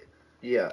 So sorry, where were you going? I was simply not going to lead anywhere. No, I was just going with this. Like, we can sit here and talk all day, but that seems kind of pointless to me. Like, I don't. Well, what's the point? Let's have a theoretical conversation about it. Yeah, this is why I didn't call anyone out in the ring after my fights. Because I can call all these people out, but these fucking people don't want to fucking fight me. So it is kind of annoying. We play video games where Scorpion goes up against Reptile and they spit on each other. Let's just assume this conversation is a theoretical or a fun discussion that never takes place.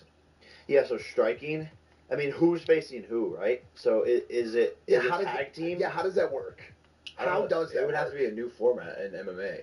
No, they have 2-on-2 but I think it's tag team, I think. I don't know. We got to go to Russia? Okay, see. They do that. They do like 6-on-6. Florida would let us do it. No way. But this can't be that tactical. I'm just asking simple questions. So from the upper body hand striking situation, part of it, you guys clearly have the power and the experience to win that portion, correct?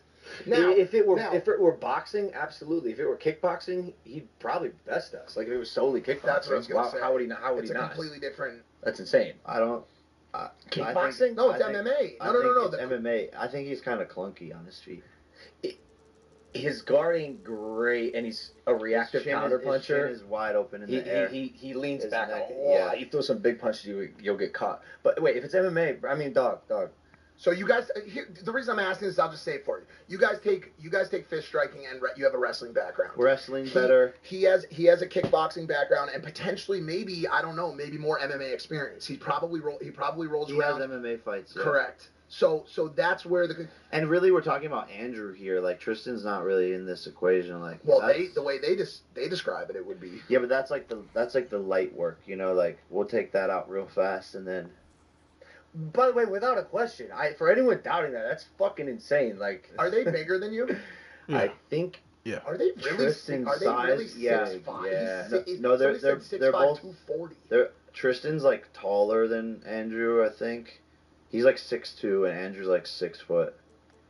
But Tristan's like heavy. Tristan's probably like 230, 240. That's big. Yeah. Bigger they are, the harder they fall. Wait, that's Jake. That's big. I'm 6'2.5", 215 for reference.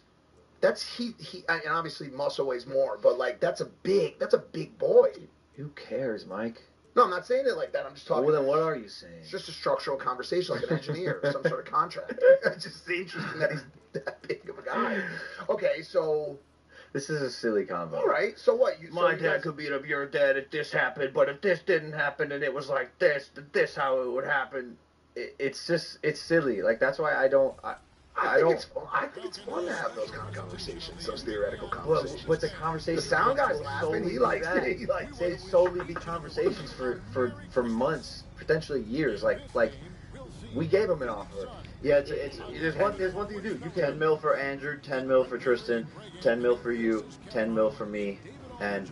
But here's what they'll say: I don't need this for the money. You're gonna have to slap $50 million for me even to get out of bed. But if you have money, then why is it about the money? What if there was a second? Are you guys confident enough so that if they ask for something that was more than the money, would you guys be willing to devote to that? Like what?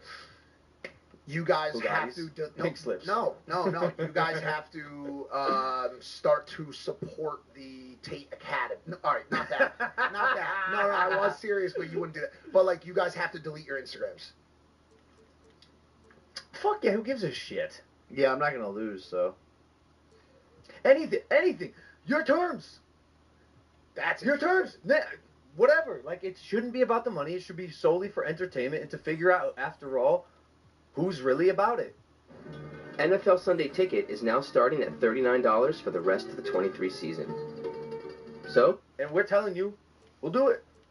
But it's not going to happen. Dude, if that undercarded Musk Zuckerberg, we're talking about the greatest event in the history of mankind. More viewership for I don't know if it would beat the World Cup with Messi.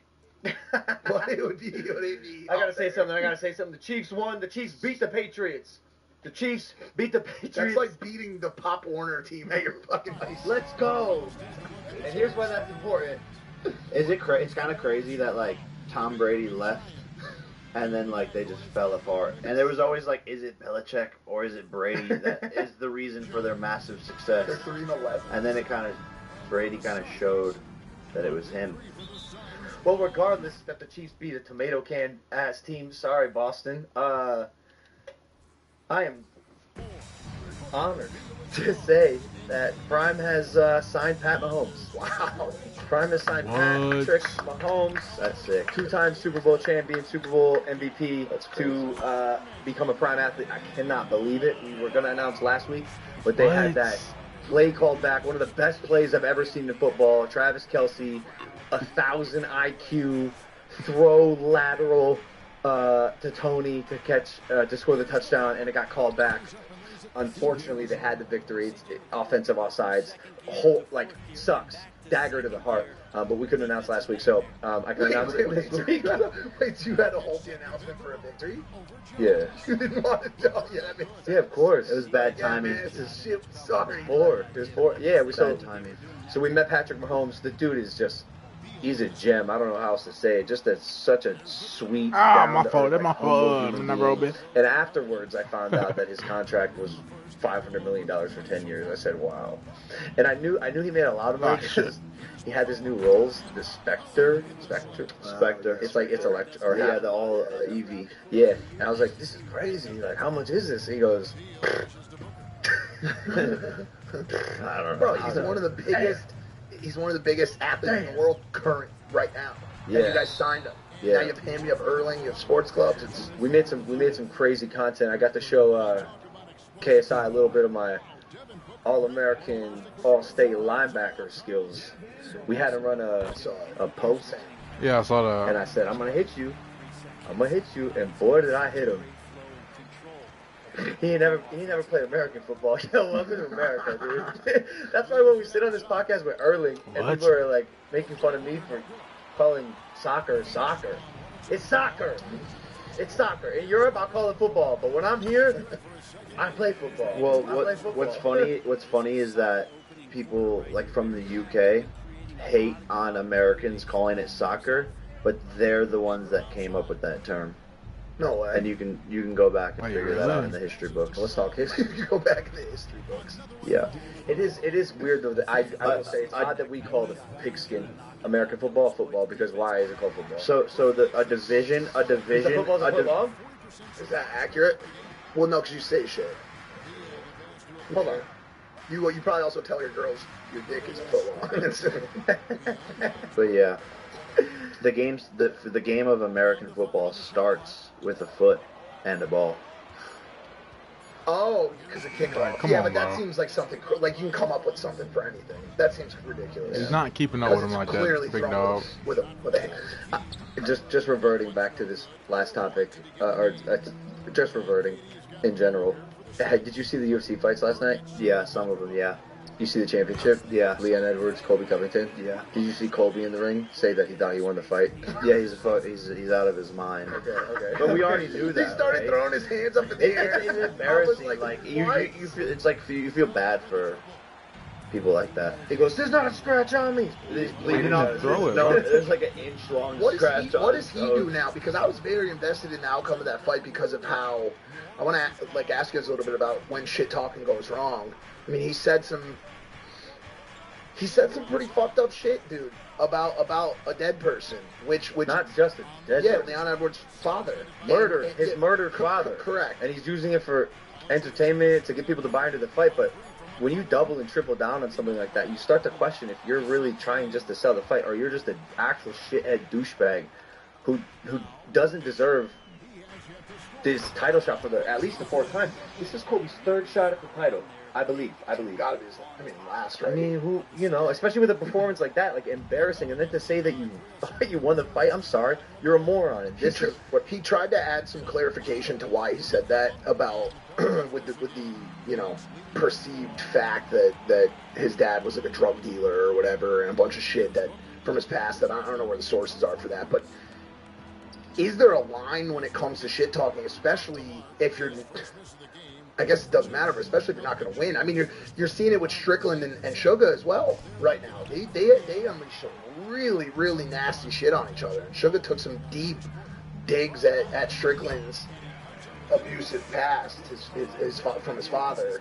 There's some really nasty shit going on in the UFC right now, and it's like if you write checks like that and you don't cash them, what does that do? Like, Trump walked out of the arena while Kobe was giving his speech, bro. Like, he didn't even let him finish. I mean, it was embarrassing. It was a Trump dick riding parade for Kobe, and I think he was trying to ignite the parts of the audience that will woo for Trump no matter what. But even they were like, "Yo, you're a moron." And I want to let you talk because you are the guest. But I had a thought. I think there should be a newly classified mental illness that we got to look into called MDD, mild delusional disorder. Okay. I think delusion is extremely common nowadays for whatever reason. People are delusional, and not just because you're in character trying to sell a fight. You really are not living in the same reality that everyone else is. No, yeah, they are. They're selling. They're selling. Do you want to know who deserves the prize of mild delusional the most? The audience. The people that are watching Kanye rant about the pyramids in fucking Kansas and the Illuminati and all this shit. Not saying he's wrong about all of it. But he goes on these 7-minute rants about everything, the Jews and the Zionists and this and that and all of this stuff. And you see these people on Twitter, every single thing Kanye just said is right. Every single thing Kanye just said is right. It's crazy to imagine that in 5 years we'll look back at this rant and know that everything he said was 100% right. Mild delusional disorder. That's SDD. That's severe delusional. Severe delusional. Bro, Kanye is going to be right about it. It's the same thing to Alex Jones' thing.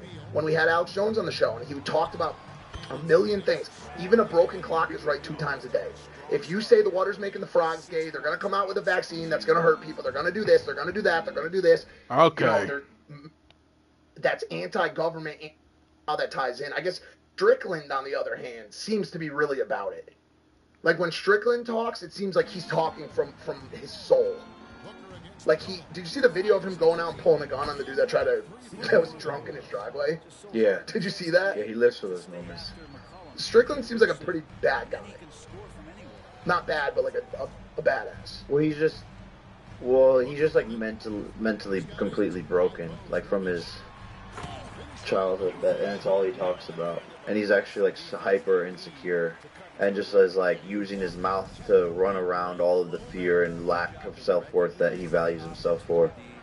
And it's super common in fighting. Oh, shit. And that's why you see like as soon as why you looking? Duplessis said something right back to him that got under his skin, he fucking lost it because he's actually not all there and mentally sound, and so he's making like himself feel better by putting other people down and with his shit talk.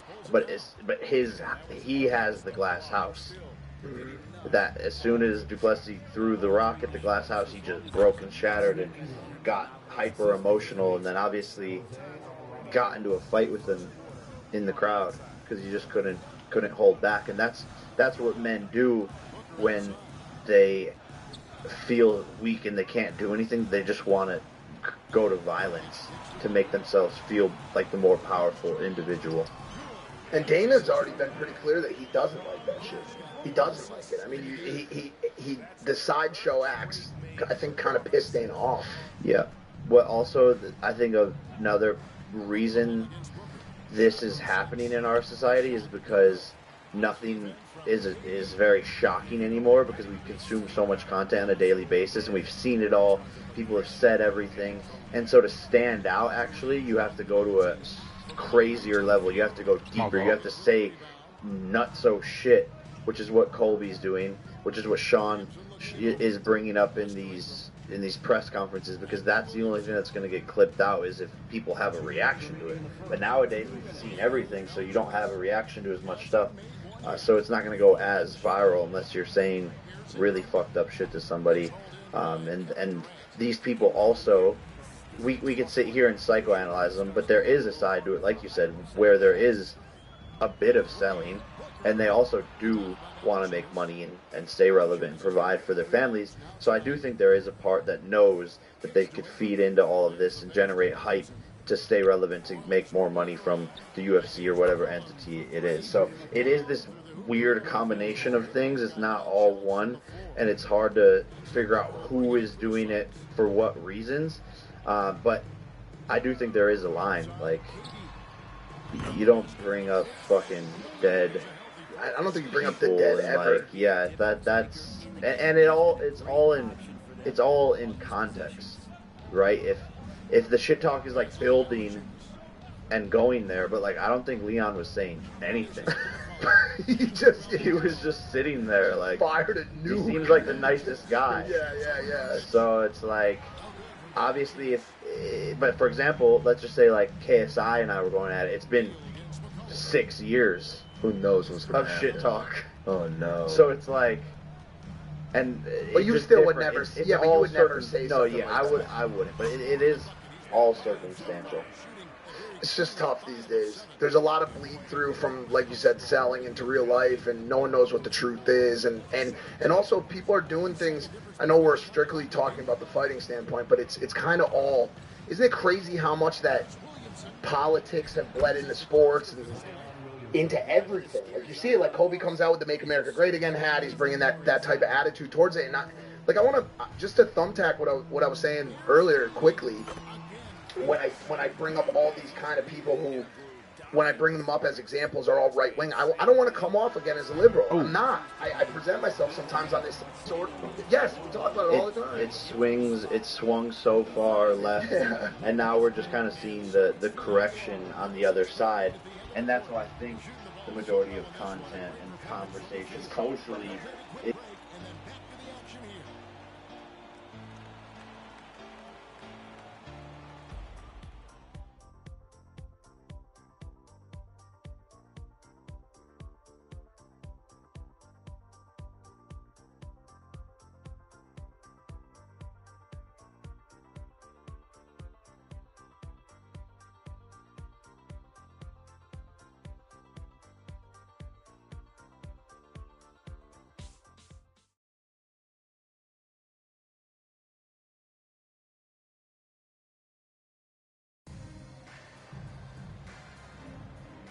Welcome you back to NBA action, a great tradition.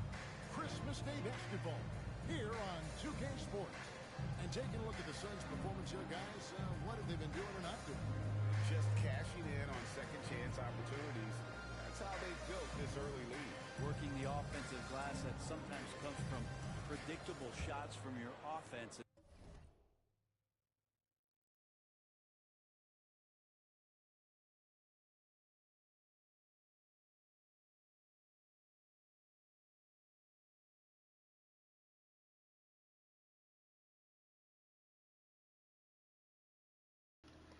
I ain't never said shit. I can fuck a bad bitch. I ain't never said shit. I can. Stupid ass boy.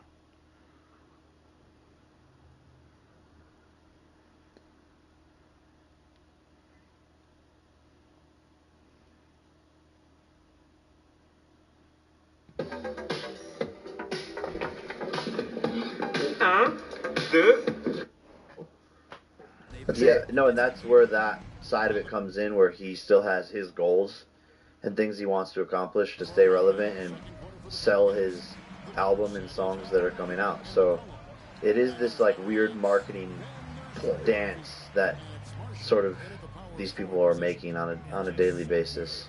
You know who else sells records? Benny Blanco, who's now dating Selena Gomez. Good for him. Good for him. Benny's that really upset Twitter. Why? There's like this like group of girls that are like protected, like that, like no, like Stacey. No, yeah, like it like really upsets Twitter, like when one of them gets a boyfriend. Does that make sense?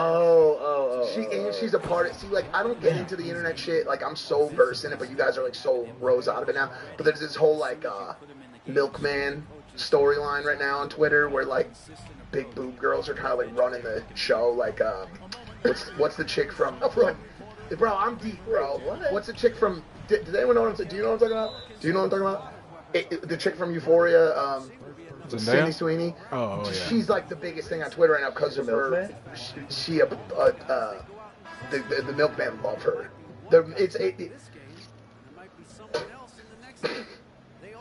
Do you know what I'm talking about, Sarah? Do you know what I'm talking about?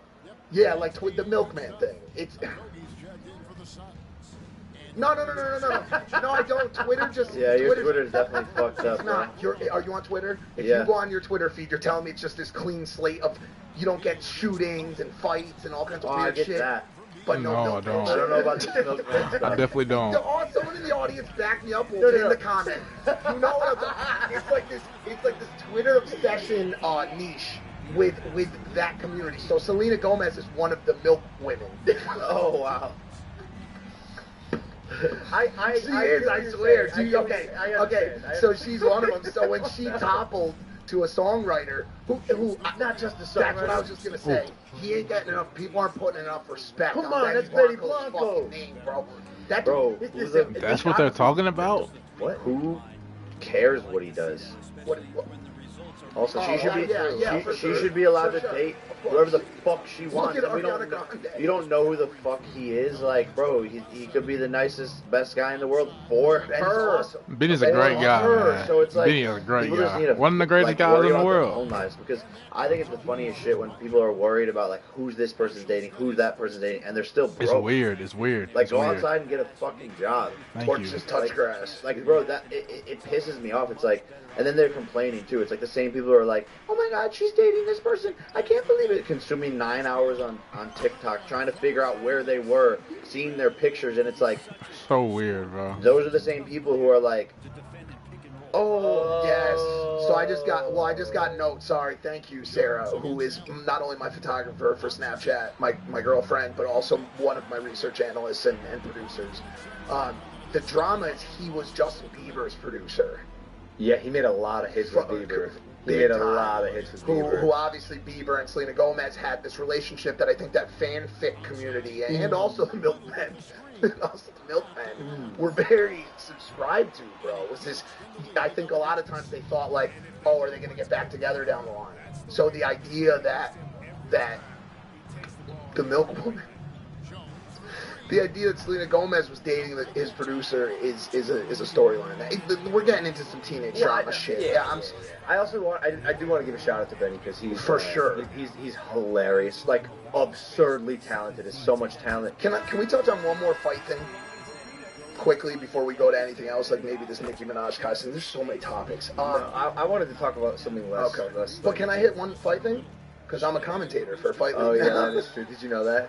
So I saw your tweet. Him and I'm sorry GSP. that it happened on the same night as your fight, by the way. Oh, I didn't plan that. It's a thing for me. Him and George St. Pierre are commenting what's called the Karate Combat. Karate Combat League. It's a new fighting format, which is basically like a mixed martial arts karate format.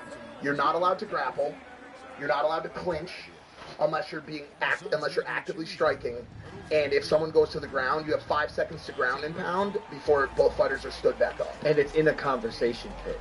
No A giant conversation. So it has slanted 45-degree walls that can be Oh my used for the goodness. combat. You can put other fighters against it, or you can actually jump off of it. And there's no barrier around the ring. And so I got to host this fight the other day, which was the trilogy fight. Pettis versus Benson Henderson. These two guys have fought in the past twice, and Pettis won both fights. They fought again, but the undercard for this was some people that have been in the UFC, just all these combat greats. And I got to host it alongside GSP, potentially the greatest combat athlete of all time, potentially, arguably, and Bas Rutten, who's another combat sports great. And I got to actually commentate the action as the voice of the casuals. Jacob, and I know that's not your name, but I'm going to call you that. When I tell you this was the fiercest combat I've ever seen in any format in my entire life, boxing and MMA included, the knockout rate is like 70%. Damn. People were getting pulled out on stretchers. It was a bloodbath. The women covered head to toe in blood. Is it bare knuckle? No, same size gloves as UFC. That's crazy. What is it, 2 or 4? 4 ounce gloves. Incredible. And the issue for me is, and they said I did a good job. I got a lot of love on socials for my job, but it is a sport that kind of belongs to purists. I mean, dude, when you look at karate, you look at some of these like combat sports that come from BC. Definitely wouldn't call you a purist. I'm not. We'll call you a pothead. I don't smoke weed. No. Interception? Browns won. Let's go, baby. Bro, Let's go. no one cares about Bro, fuck you. How dare you? No one cares about Cleveland that in itself. Wow. Wow. Fuck you. You should die in a hole. That's crazy to say. That was We're talking crazy. about death like that. Or holes. Oh, you should die in a hole. Shout out to everybody in Cleveland right And now. in MGK. Cleveland, No. Stick by your No, gun. it's a joke. Well, I was telling my story. Oh, they almost won the game. That's crazy. Oh, that dude's. Oh, man. He could have caught I mean, that. do you guys even have food there? Like, Cincinnati has this chili. What do you guys even have there? We got stuff. We got 5 guys. Who doesn't? Yeah. Like, what food do you guys come out with? The best. Even like LeBron's from Akron. He's not even from fucking Cleveland. It's Akron's the same Cleveland, general yeah. area. What is Clevelandburg besides the balls? Steel. MGK. Lake Erie. The Bone Thugs Harmony. Travis Oh shit, Bone Thugs might have saved you. Travis, Yeah, low-key. Jason Kelsey. Huh? Oh really? Elbows. Yeah. Wait, The Elbows are from Cleveland. Rock and Roll Hall of Oh, Fame. that's true. The Russo brothers. You guys are mounting Marvel the case. directors. Dude, there's some Amazing real fighters. things in Ohio. I mean, my Amazing whole state fighters. just birthed the D'Amelios. That's all we ever had. So I guess, well, Casey Neistat. So I take my Cleveland slander back. All right. It's just it was the karate combat time. You guys got drawn into the sport. Look, man, I gotta ask you. 2023 is coming to a close. 2024, almost here. Any massive takeaways or lessons you've learned from this year that you'd like to share? And what are you looking forward to in 2024? Yeah, I think the biggest thing is that focus, sacrifice, hard work, and dedication will never fail you. But Never. alcohol will for sure. Can't speak to that. No Don't matter drink, how many buddy. times you want to try and escape that and convince yourself that I'm it's lit okay. sober. You know, I think in celebrational moments, a couple times here and there throughout the year, sure, have some wine. Like last night. But I encourage all the viewers, anyone around my age, especially if you haven't made it yet or accomplished your dreams, like you should. Feeling very excited right now. Why? That. The amazing new iPhone 15 Pro. Not just powerful and beautiful. No, this baby's actually made with titanium. Yeah, I couldn't believe it either. And better yet, when you get it on Spectrum Mobile, you get the fastest wireless speeds.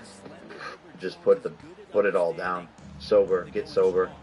Fucking double down. Focus on yourself. Intermittent fasting. Get your mind right. Learn emotional intelligence. Meditate every single day. Read some books. Put your screen time limits on to 4 hours a day total.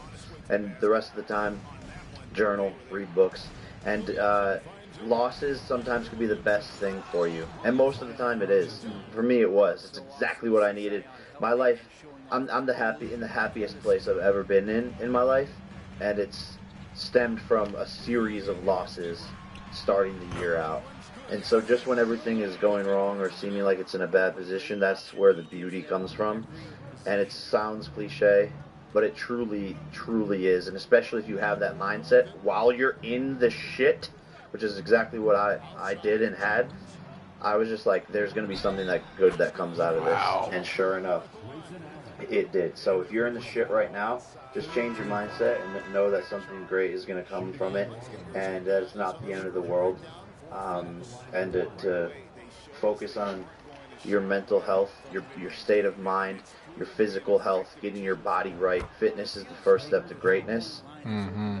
Strong body, And strong I mind. think that's the big key takeaways of 2023, man. And it's been quite a fucking year. It's been a great year, man. Huge year. Great year. And that was excellent. I think all of that was golden and has so much weight to it. It's so simple, but 2024, it's so effective. You got anything you're really looking forward to on the horizon? Yeah, man, just a lot of big conversations, a lot of stuff we've been working on.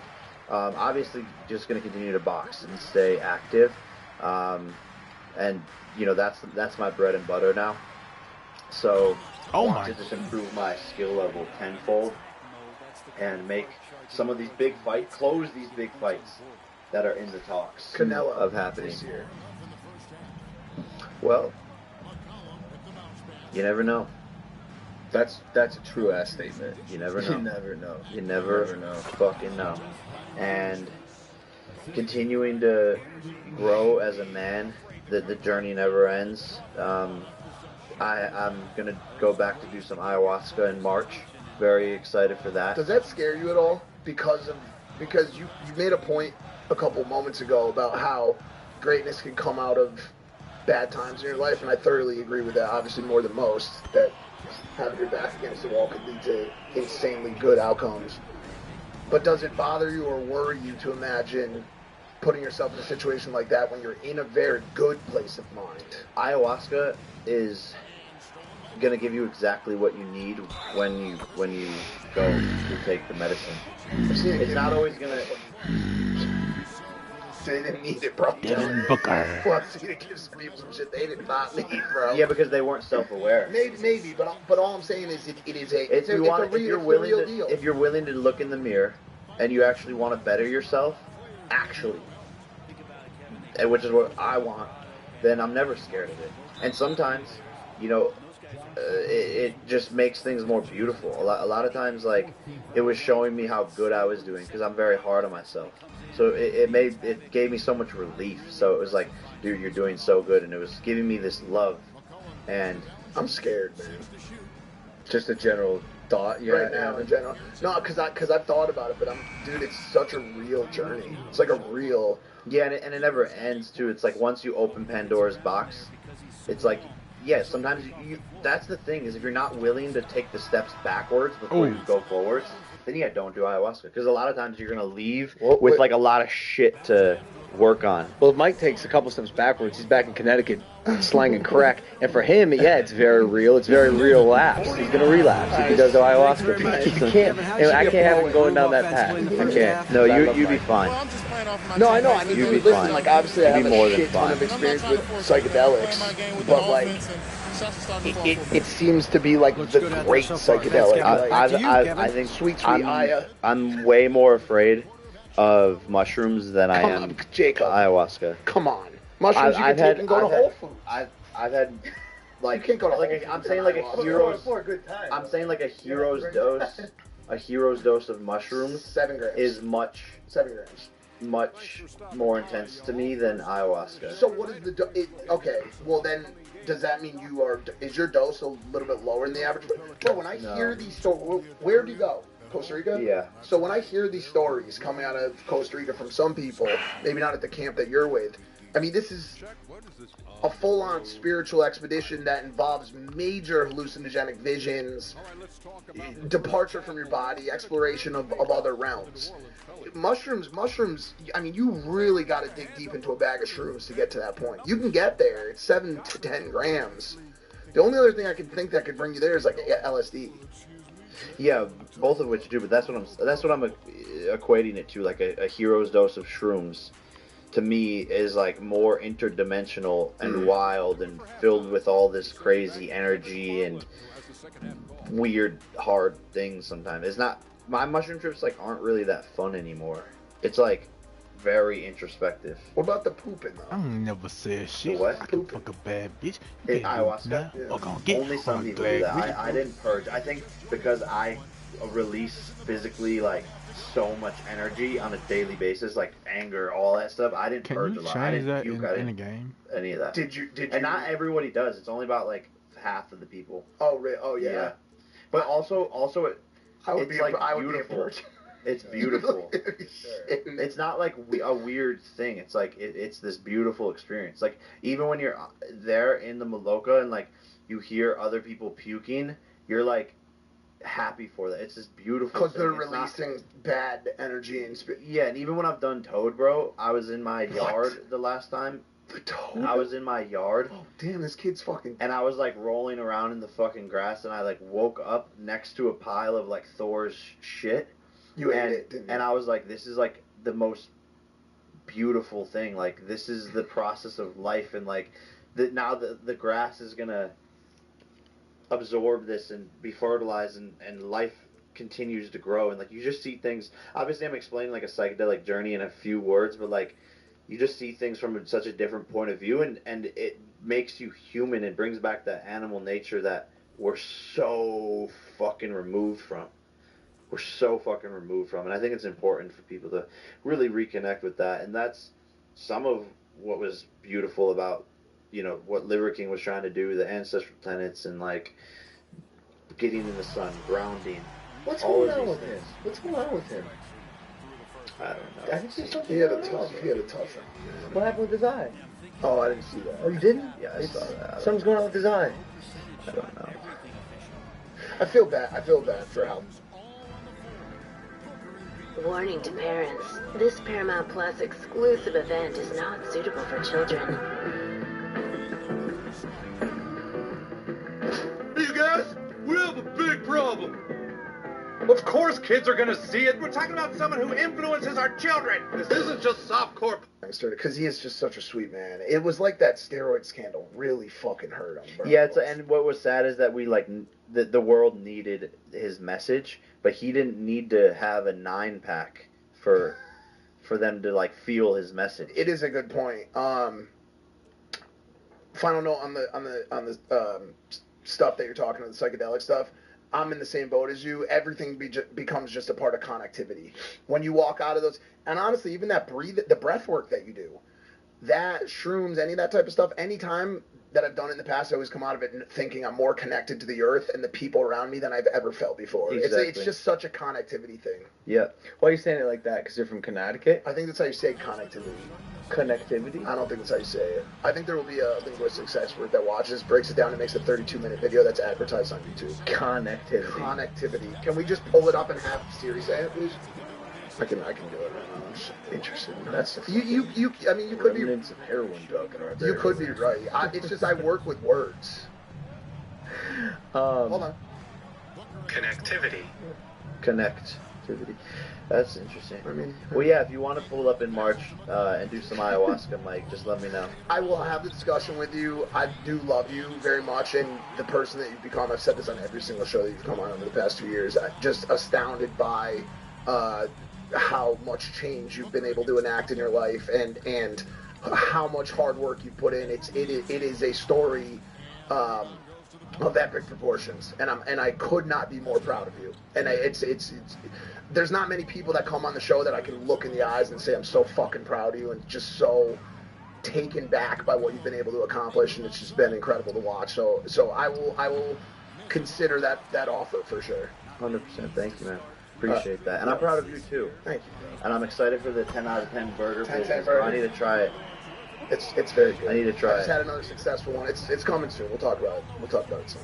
Thank you though. That's all I got. I'm obviously overjoyed with how you've evolved as a person and how you literally just grabbed the success and created it in your life out of thin air and made it yours.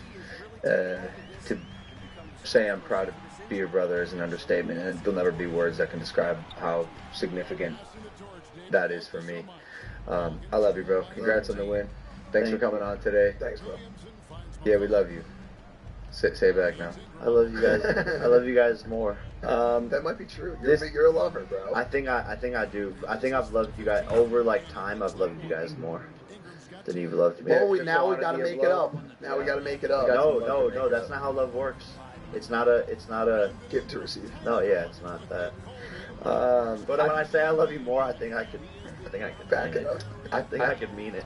I think this is the last podcast of 2023. We got a wrap up coming, but for the audience that continues to watch this show and make us just unbelievable hordes amounts of money, this show don't make shit. Literally, we do it because we love it, and I think you guys know that and feel it.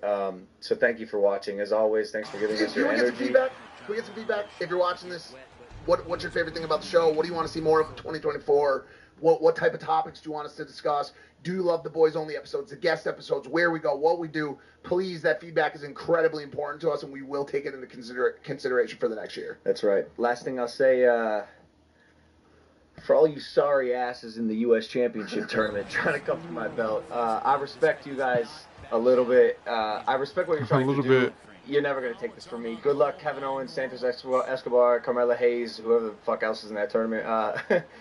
If you happen to win and you try to take this off of me, I am going to put you in so much pain.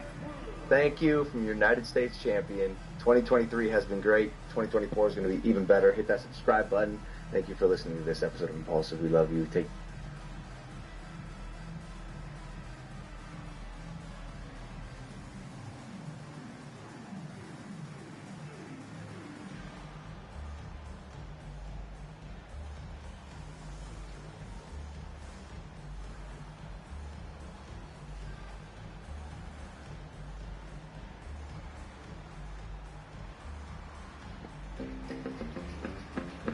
Why 80% of New Zealand is empty? Let's check it out. What it do, flight crew? FDB. TC. Flight T, stand up! We got some so fresh, so clean, educational-ish. I know y'all coming up on that winter break, man, but Substitute Reacts is back up in the cut. Now, we reacted to something similar to Real Life Core earlier this year. It was about like why 80-something or 90% of Mexico was empty. Now we are here why 80% of New Zealand is empty, especially with New Zealand being an island and as small as it is.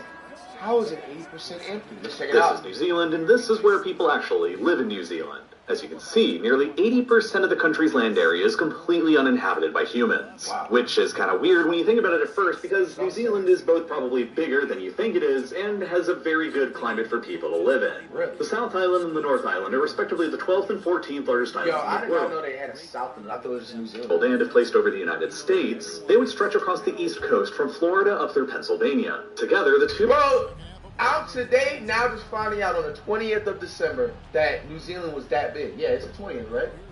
Literally, I'm finding this out in 2023, bro.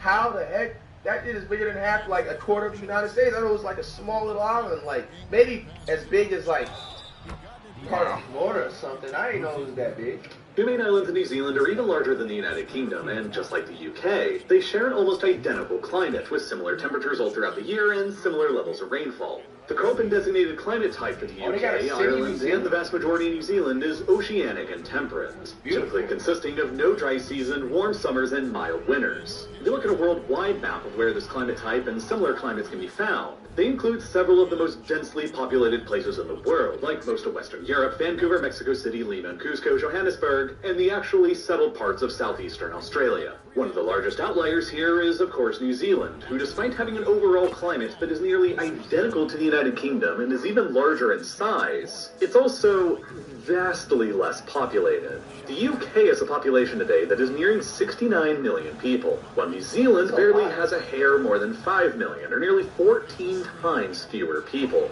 In fact, New Zealand's combined landmass has a lower population than a ton of other smaller islands around the world, all despite their larger size and more ideal climate.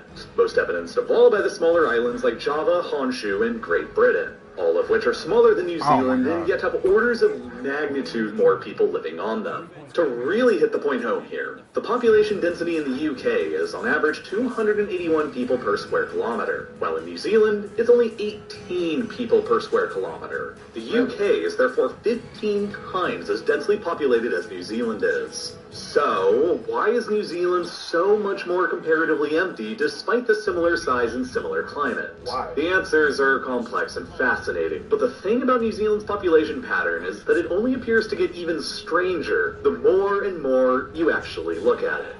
Remember that something like 80% of the country is just totally uninhabited, but note the difference in that amount of uninhabited land between the two main islands. The vast majority of New Zealand's population, more than 3/4 of them, all live more clustered together up on the North Island, while less than a quarter of them live much more spread out across the geographically larger South Island. So the smaller North Island has a lot more people than the South Island does, but even then, almost half of all the North Islanders just live around the primary city of New Zealand, Auckland.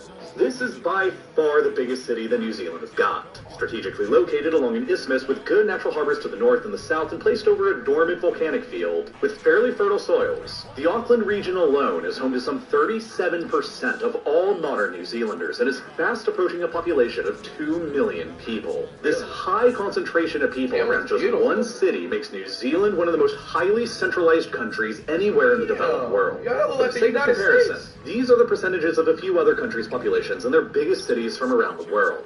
So including Auckland, the North Island is home to 4 out of 5 of New Zealand's largest cities, with the largest down in the South Island being Christchurch, placed upon the flat plains of Canterbury. But if you exclude the urban area around Christchurch, the population density across the rest of the South Island, an island that's roughly the same size as the Netherlands plus another half of Belgium, is basically almost barren at only about 5.4 people per square kilometer on average. About as empty as the states of North and South Dakota in the United States. And this is actually strange today because historically, back during the 19th and early 20th centuries... Bro, okay, alright, so I want to have one question. I know this is kind of left field. How long was cameras and stuff invented? Because, bro, I'll be seeing sometimes, like, on the internet, like, they'll bring up stuff like 34 photos you would just never believe existed. And these photos are, like, I don't know why I just thought, it's just some of the first example I just thought about. Like, they were just, there was a photo, basically, like, I'm pretty sure if you guys have Twitter, you've seen them before, where they show, like, old human, like, punishments or whatever, and there will be, like, in 1417 BC. Photography was like available and around during that time. How long has cameras existed? I've always just wanted to know that. And then also like printers, I didn't know they was invented. So how were they able to like get the footage and stuff like that? I don't know.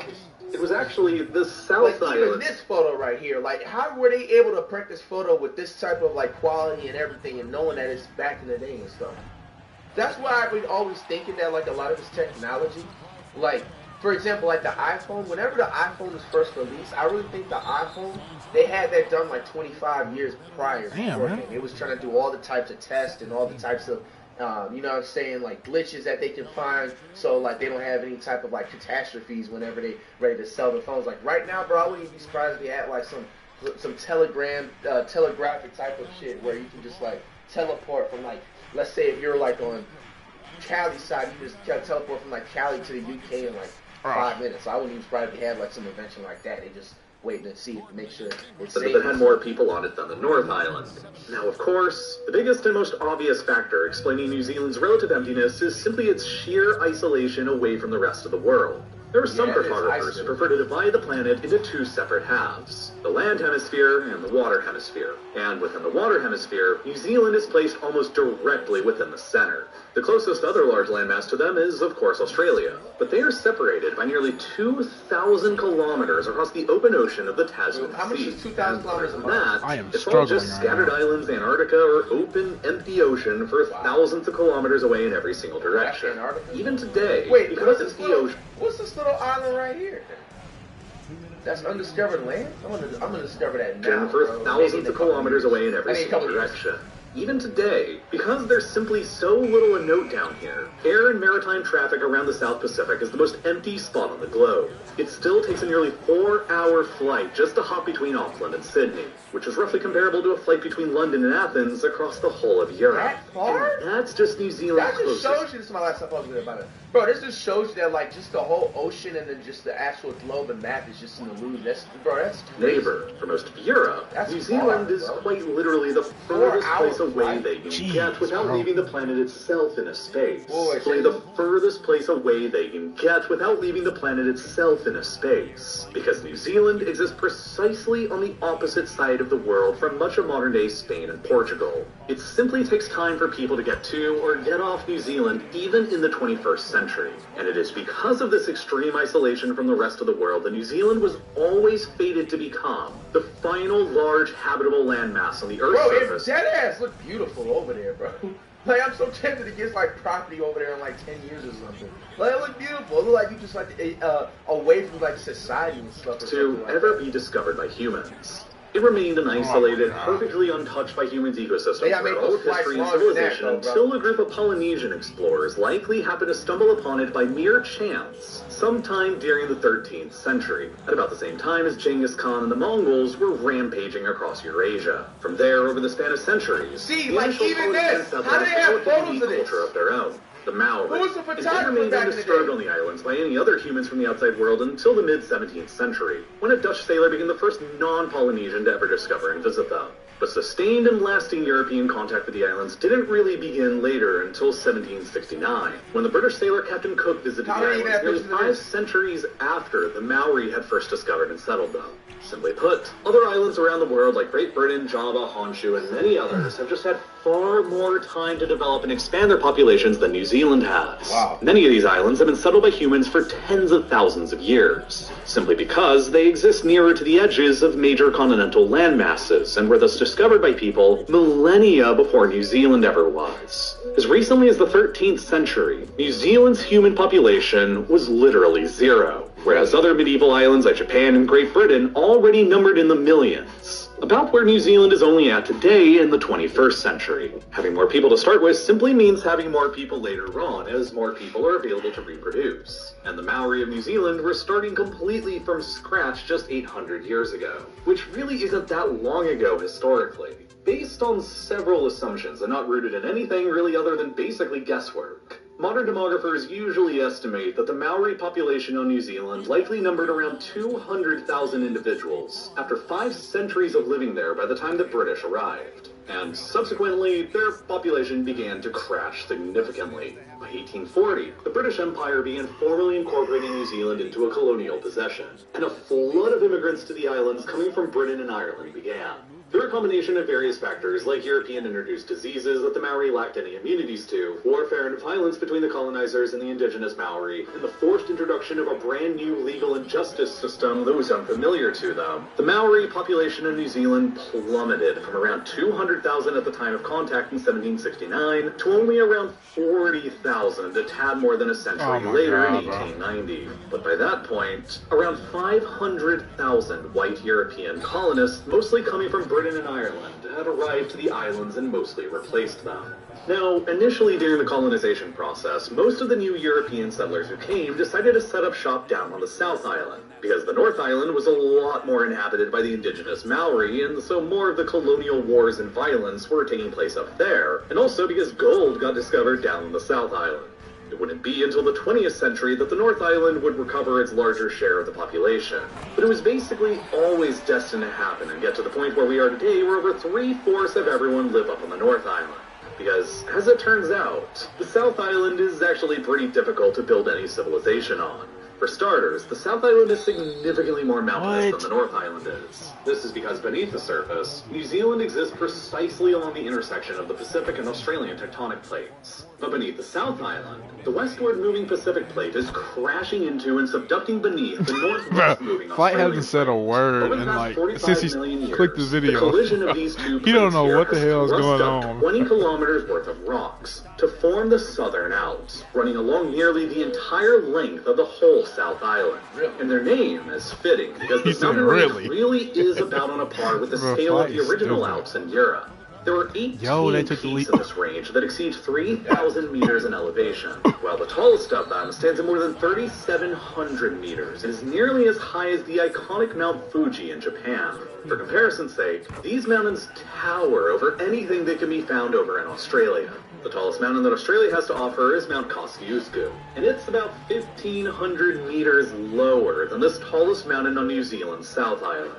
Economically developing humongous mountains is a challenging task, because building anything around them or through them is just more expensive and labor-intensive than it is on more ideal, flatter lands. But taking up a lot of otherwise available space on the South Island isn't the only problem to development that the mountains here pose. They extend for about 500 kilometers across the whole island and carve out only a narrow strip of land to their west that is actually exposed to the prevailing westerly winds that blow across the Tasman Sea. So as a consequence, moist air blowing with the prevailing winds will almost immediately hit the Southern Alps, which will form clouds that dump a torrential amount of rainfall all across the narrow western coastal strip. But as the winds travel further over the mountains, they lose their moisture and get warmer as they cross over and then descend down towards the mountain's eastern side, where they then become hot and dry winds that blow across the island's eastern side. As a result, not only do the mountains on the South Island take up a lot of the available space away from development, but they cast a deep rain shadow across the flat plains of the island's eastern half that turns them generally into arid plains, and often subjugates them to drought-like conditions. So essentially, land on the eastern side of the island is generally flatter and easier to develop, but it also receives too little rainfall to make growing crops a sustainable venture, while the western side of the island is extremely rugged with far less available flat space and probably too much rain. Conversely, while still fairly mountainous in its own right, the North Island is a lot less mountainous than the South Island is. There's more available flat land up there that's easier to develop. Rainfall across the North Island is more evenly distributed and predictable than the South Island since there aren't as many big mountains to disrupt weather patterns. And since New Zealand is in the southern hemisphere and the North Island... That's gotta be annoying. So, like, just depending on, like, where you're at, like, you can't even, like, predict the weather, so you're just thinking that it's going to be sunny for 10 days and it's going to be rainy. And is further north, closer to the equator, especially extending into the isthmus where Auckland is located, temperatures on the North Island are warmer on average than further down in the south, closer to the pole. And while there's a lot of volcanoes on both islands, all of the volcanoes on the South Island are currently dormant, and none of them have erupted in centuries. Conversely, volcanoes on the North Island are still active, and there have been a few few small eruptions out of them from time to time over the past Dog, that looks like it. I sound crazy, but it's like this view right here, just walking towards it, looks so beautiful. But this is so dead. You do not want to be around here at all. Especially they said it was an active volcano too. Bro, you imagine shoot like a music video or something? Decades, which have produced a limited amount of fertile volcanic soils on the island that are completely absent down on the South Island altogether. So flatter land, more reliable and evenly distributed rainfall, warmer temperatures, and marginally better soils all mean a better ability to conduct agriculture and a better ability to simply sustain more people on the North Island. And so after the gold on the South Island ran out and the violence in the North Island ended, it was only really a matter of time before the North Island ended up with more than 3/4 of the total population. But nonetheless, it's not like the North Island possesses a huge ability to host a lot of people either. While active volcanism introduces some amounts of minerals to the North Island soils, these eruptions don't really happen that often, and they're usually pretty minor events. There have only been a grand total of 13 significant volcanic eruptions across all of New Zealand over the entirety of the past 1,800 years of history. The North Island itself has only seen 4 very minor eruptions over the past century, while the South Island, of course, has seen exactly 0. Conversely, Japan experiences an average of 15 volcanic events. Imagine running out of bounds in 2023. While just a single volcano out of dozens of active volcanoes on the Indonesian island of Java has erupted 6 times only since 2018. As a result, the soils of several Indonesian and Japanese islands get more minerals deposited within them more frequently from all the ash that falls from volcanoes. And so they are therefore just more fertile and easier to grow crops in than New Zealand, where volcanism is more dormant and rarely even happens. And so where the soils are consequently far less frequently fertilized naturally. So ultimately, because of all the mountains, dormant volcanoes, hills, and arid plains taking up most of the space, accompanied by weird rainfall patterns and a lack of very good soil, Am I tripping on why those cars are riding on the wrong side of the road? Like both of these cars are riding on the all 3 of them riding on the wrong side of the road. Aren't you, if you're going in this way, like forward, you're supposed to be on the right lane? Why are they on the left lane? I'll lose my license ASAP over here, dog.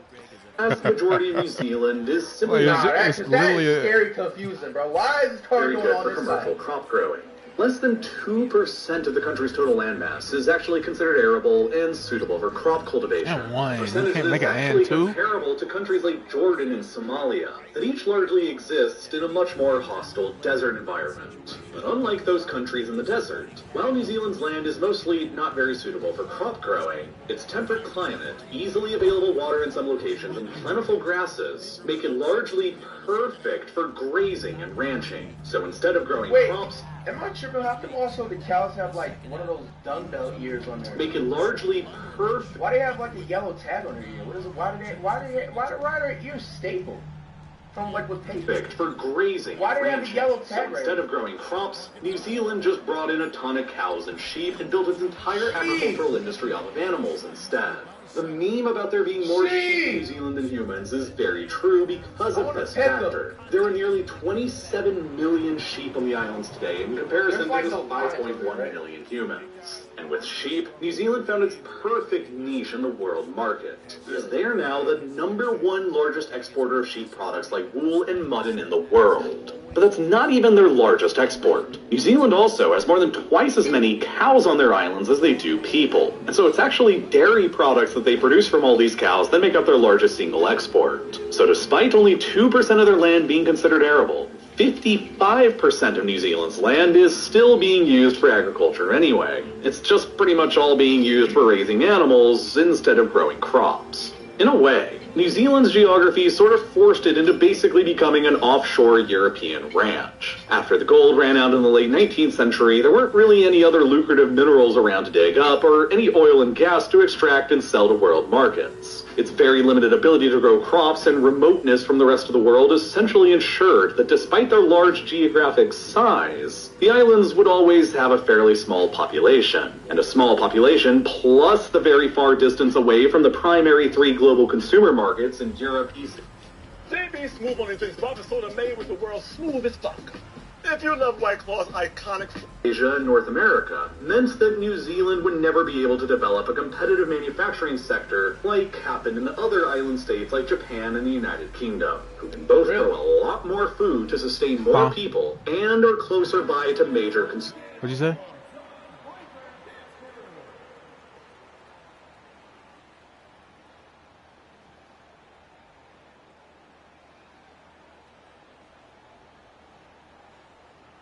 Yeah, Friday. Not this Friday coming up, but the next Friday. Hold on, don't say no.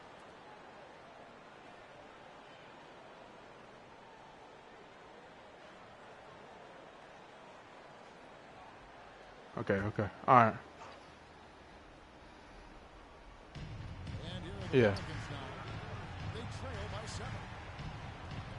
Newer markets to export their finished goods to. Hell Thus, no. New Zealand's only ability to generate capital through exports was by raising biological animal resources like sheep and cows, which they are very, very good at producing and trade in exchange for things like manufactured products and oil and gas. In fact, New Zealand now produces so much food through this process that they produce enough to feed around 40 million people a year, or around 8 times their own population. Obviously, they don't really need that much food, so 95% of it gets exported to over 100 different countries around the world, which in 2019 earned them over 46 billion New Zealand dollars in revenue.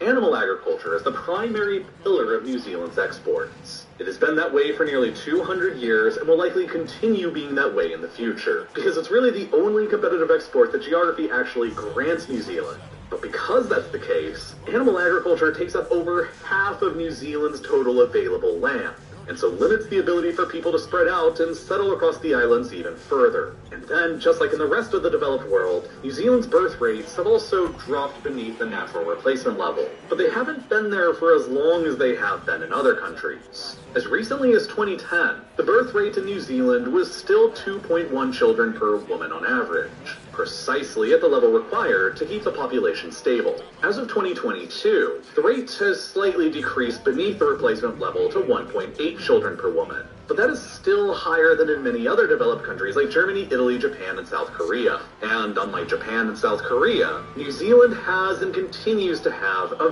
very long history of immigration to the islands from abroad. New Zealand itself is a settler society where no human being there today has any direct ancestry from the islands going back beyond 800 years, and where nearly all of the European descendant population doesn't even have ancestry there going back 200 years. Throughout its history since 1840, when the British began the period of mass immigration, most of New Zealand's population growth has always come from immigrants. But the pace of immigration has recently begun growing even faster. For about a century after the British began mass migration to New Zealand, racist policies were put into place that deliberately restricted the numbers of non-white immigrants allowed to come to the islands, which kept the numbers of immigrants coming in artificially capped and limited growth and density. After all, there were only really so many white Europeans who wanted to uproot their lives and travel to the opposite end of the world for a new life in New Zealand. It therefore took centuries after its initial discovery by the Maori for New Zealand to even hit 1 million people around 1911. The racist policies restricting the numbers of non-whites coming in were only relaxed after World War II. And so it took another 45 years from 1 million people for them to hit 2 million. Then another 20 years to hit 3 million, and then another 30 years to hit 4 million. But after 4 million people were reached in 2006, it only took a mere 14 more years to add in another million people and reach 5 million by 2020. And the vast majority of all that recent growth came from immigration from new places. Beginning in 2008, the New Zealand government set a target of 45,000 new immigrants to the country a year, plus an additional tolerance of up to 5,000 more. Between 2013 and 2018 alone, 270,000 new immigrants came to New Zealand from abroad. The United Kingdom still represents the largest single country that immigrants come to New Zealand from, as former UK residents still represent roughly 1 in 20 people in the country. But most immigrants today don't come from Europe as a whole any longer. They're coming from Asia instead, and primarily from China, India, and the Philippines. Really? Today, over 27% of the whole New Zealand population were born somewhere else outside of the country. A rate that is the highest seen anywhere in the world, and a rate that is likely to continue increasing even further in the future. But the new immigrants who are coming to the country aren't settling everywhere all at once. For the most part, they're basically just settling around the largest city with the best flight connections to the outside world where they originally came from, Auckland. Between the 20 years Tony Knight and got the win. Thanks very much, Kevin. Back to you, Kevin.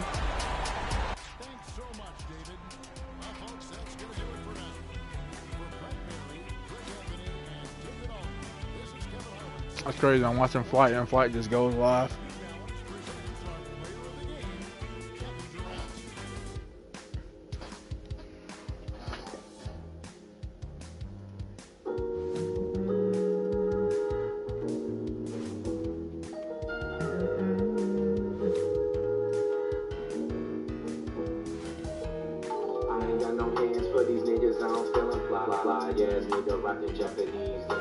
Bitches on my line and they begging me to jump. Got these diamonds dancing and they dancing with some rhythm. Wasn't at the time and the time presidential. Cut the video, she was fucking with my mental. I'm a big dog, man, I'll take over your kennel. I can bag your dentist and put it all in a denim. Blues in my denim, you can call me Wells Fargo. Shawty in the Lambo, wanna know I'm back to Chicago. All black, party in this burnt like some choco. And the weed strong, got me high and some narcos. Niggas ain't on shit, I just ran me up 150. Black dog business in this bitch, can you dig me? Bitches keep a shovel in their hand cause they hit me. Remember I was raging off the Henny and kissing me. Boss ass nigga, none you niggas can relate. Got my name up in your mouth, homie, you be moving fake. You don't fucking know me yet, I'll be known around the state. Can't be fucking with no niggas tryna eat right off my plate. Bitch, I'm talking shit, so you know I be wildin'. Don't be claiming we be beefing, but in person you be silent. Ride around riding, boss nigga shining. All facts, bitch, you won't ever catch me lying. This a motherfucking challenge, come and give me my reward. How the fuck is you a man, but you got her hella bored. She a motherfucking female, I'm the one that she adore. Hit her with the dick, now she says she wants some more. Keep the bitch from rhyme section, cause I swear she getting hit. When I walk inside the building, bitches see me and they look. Couple seconds with the bitch, and I swear that's all it took. Bend it over for a little, let me show you how I could.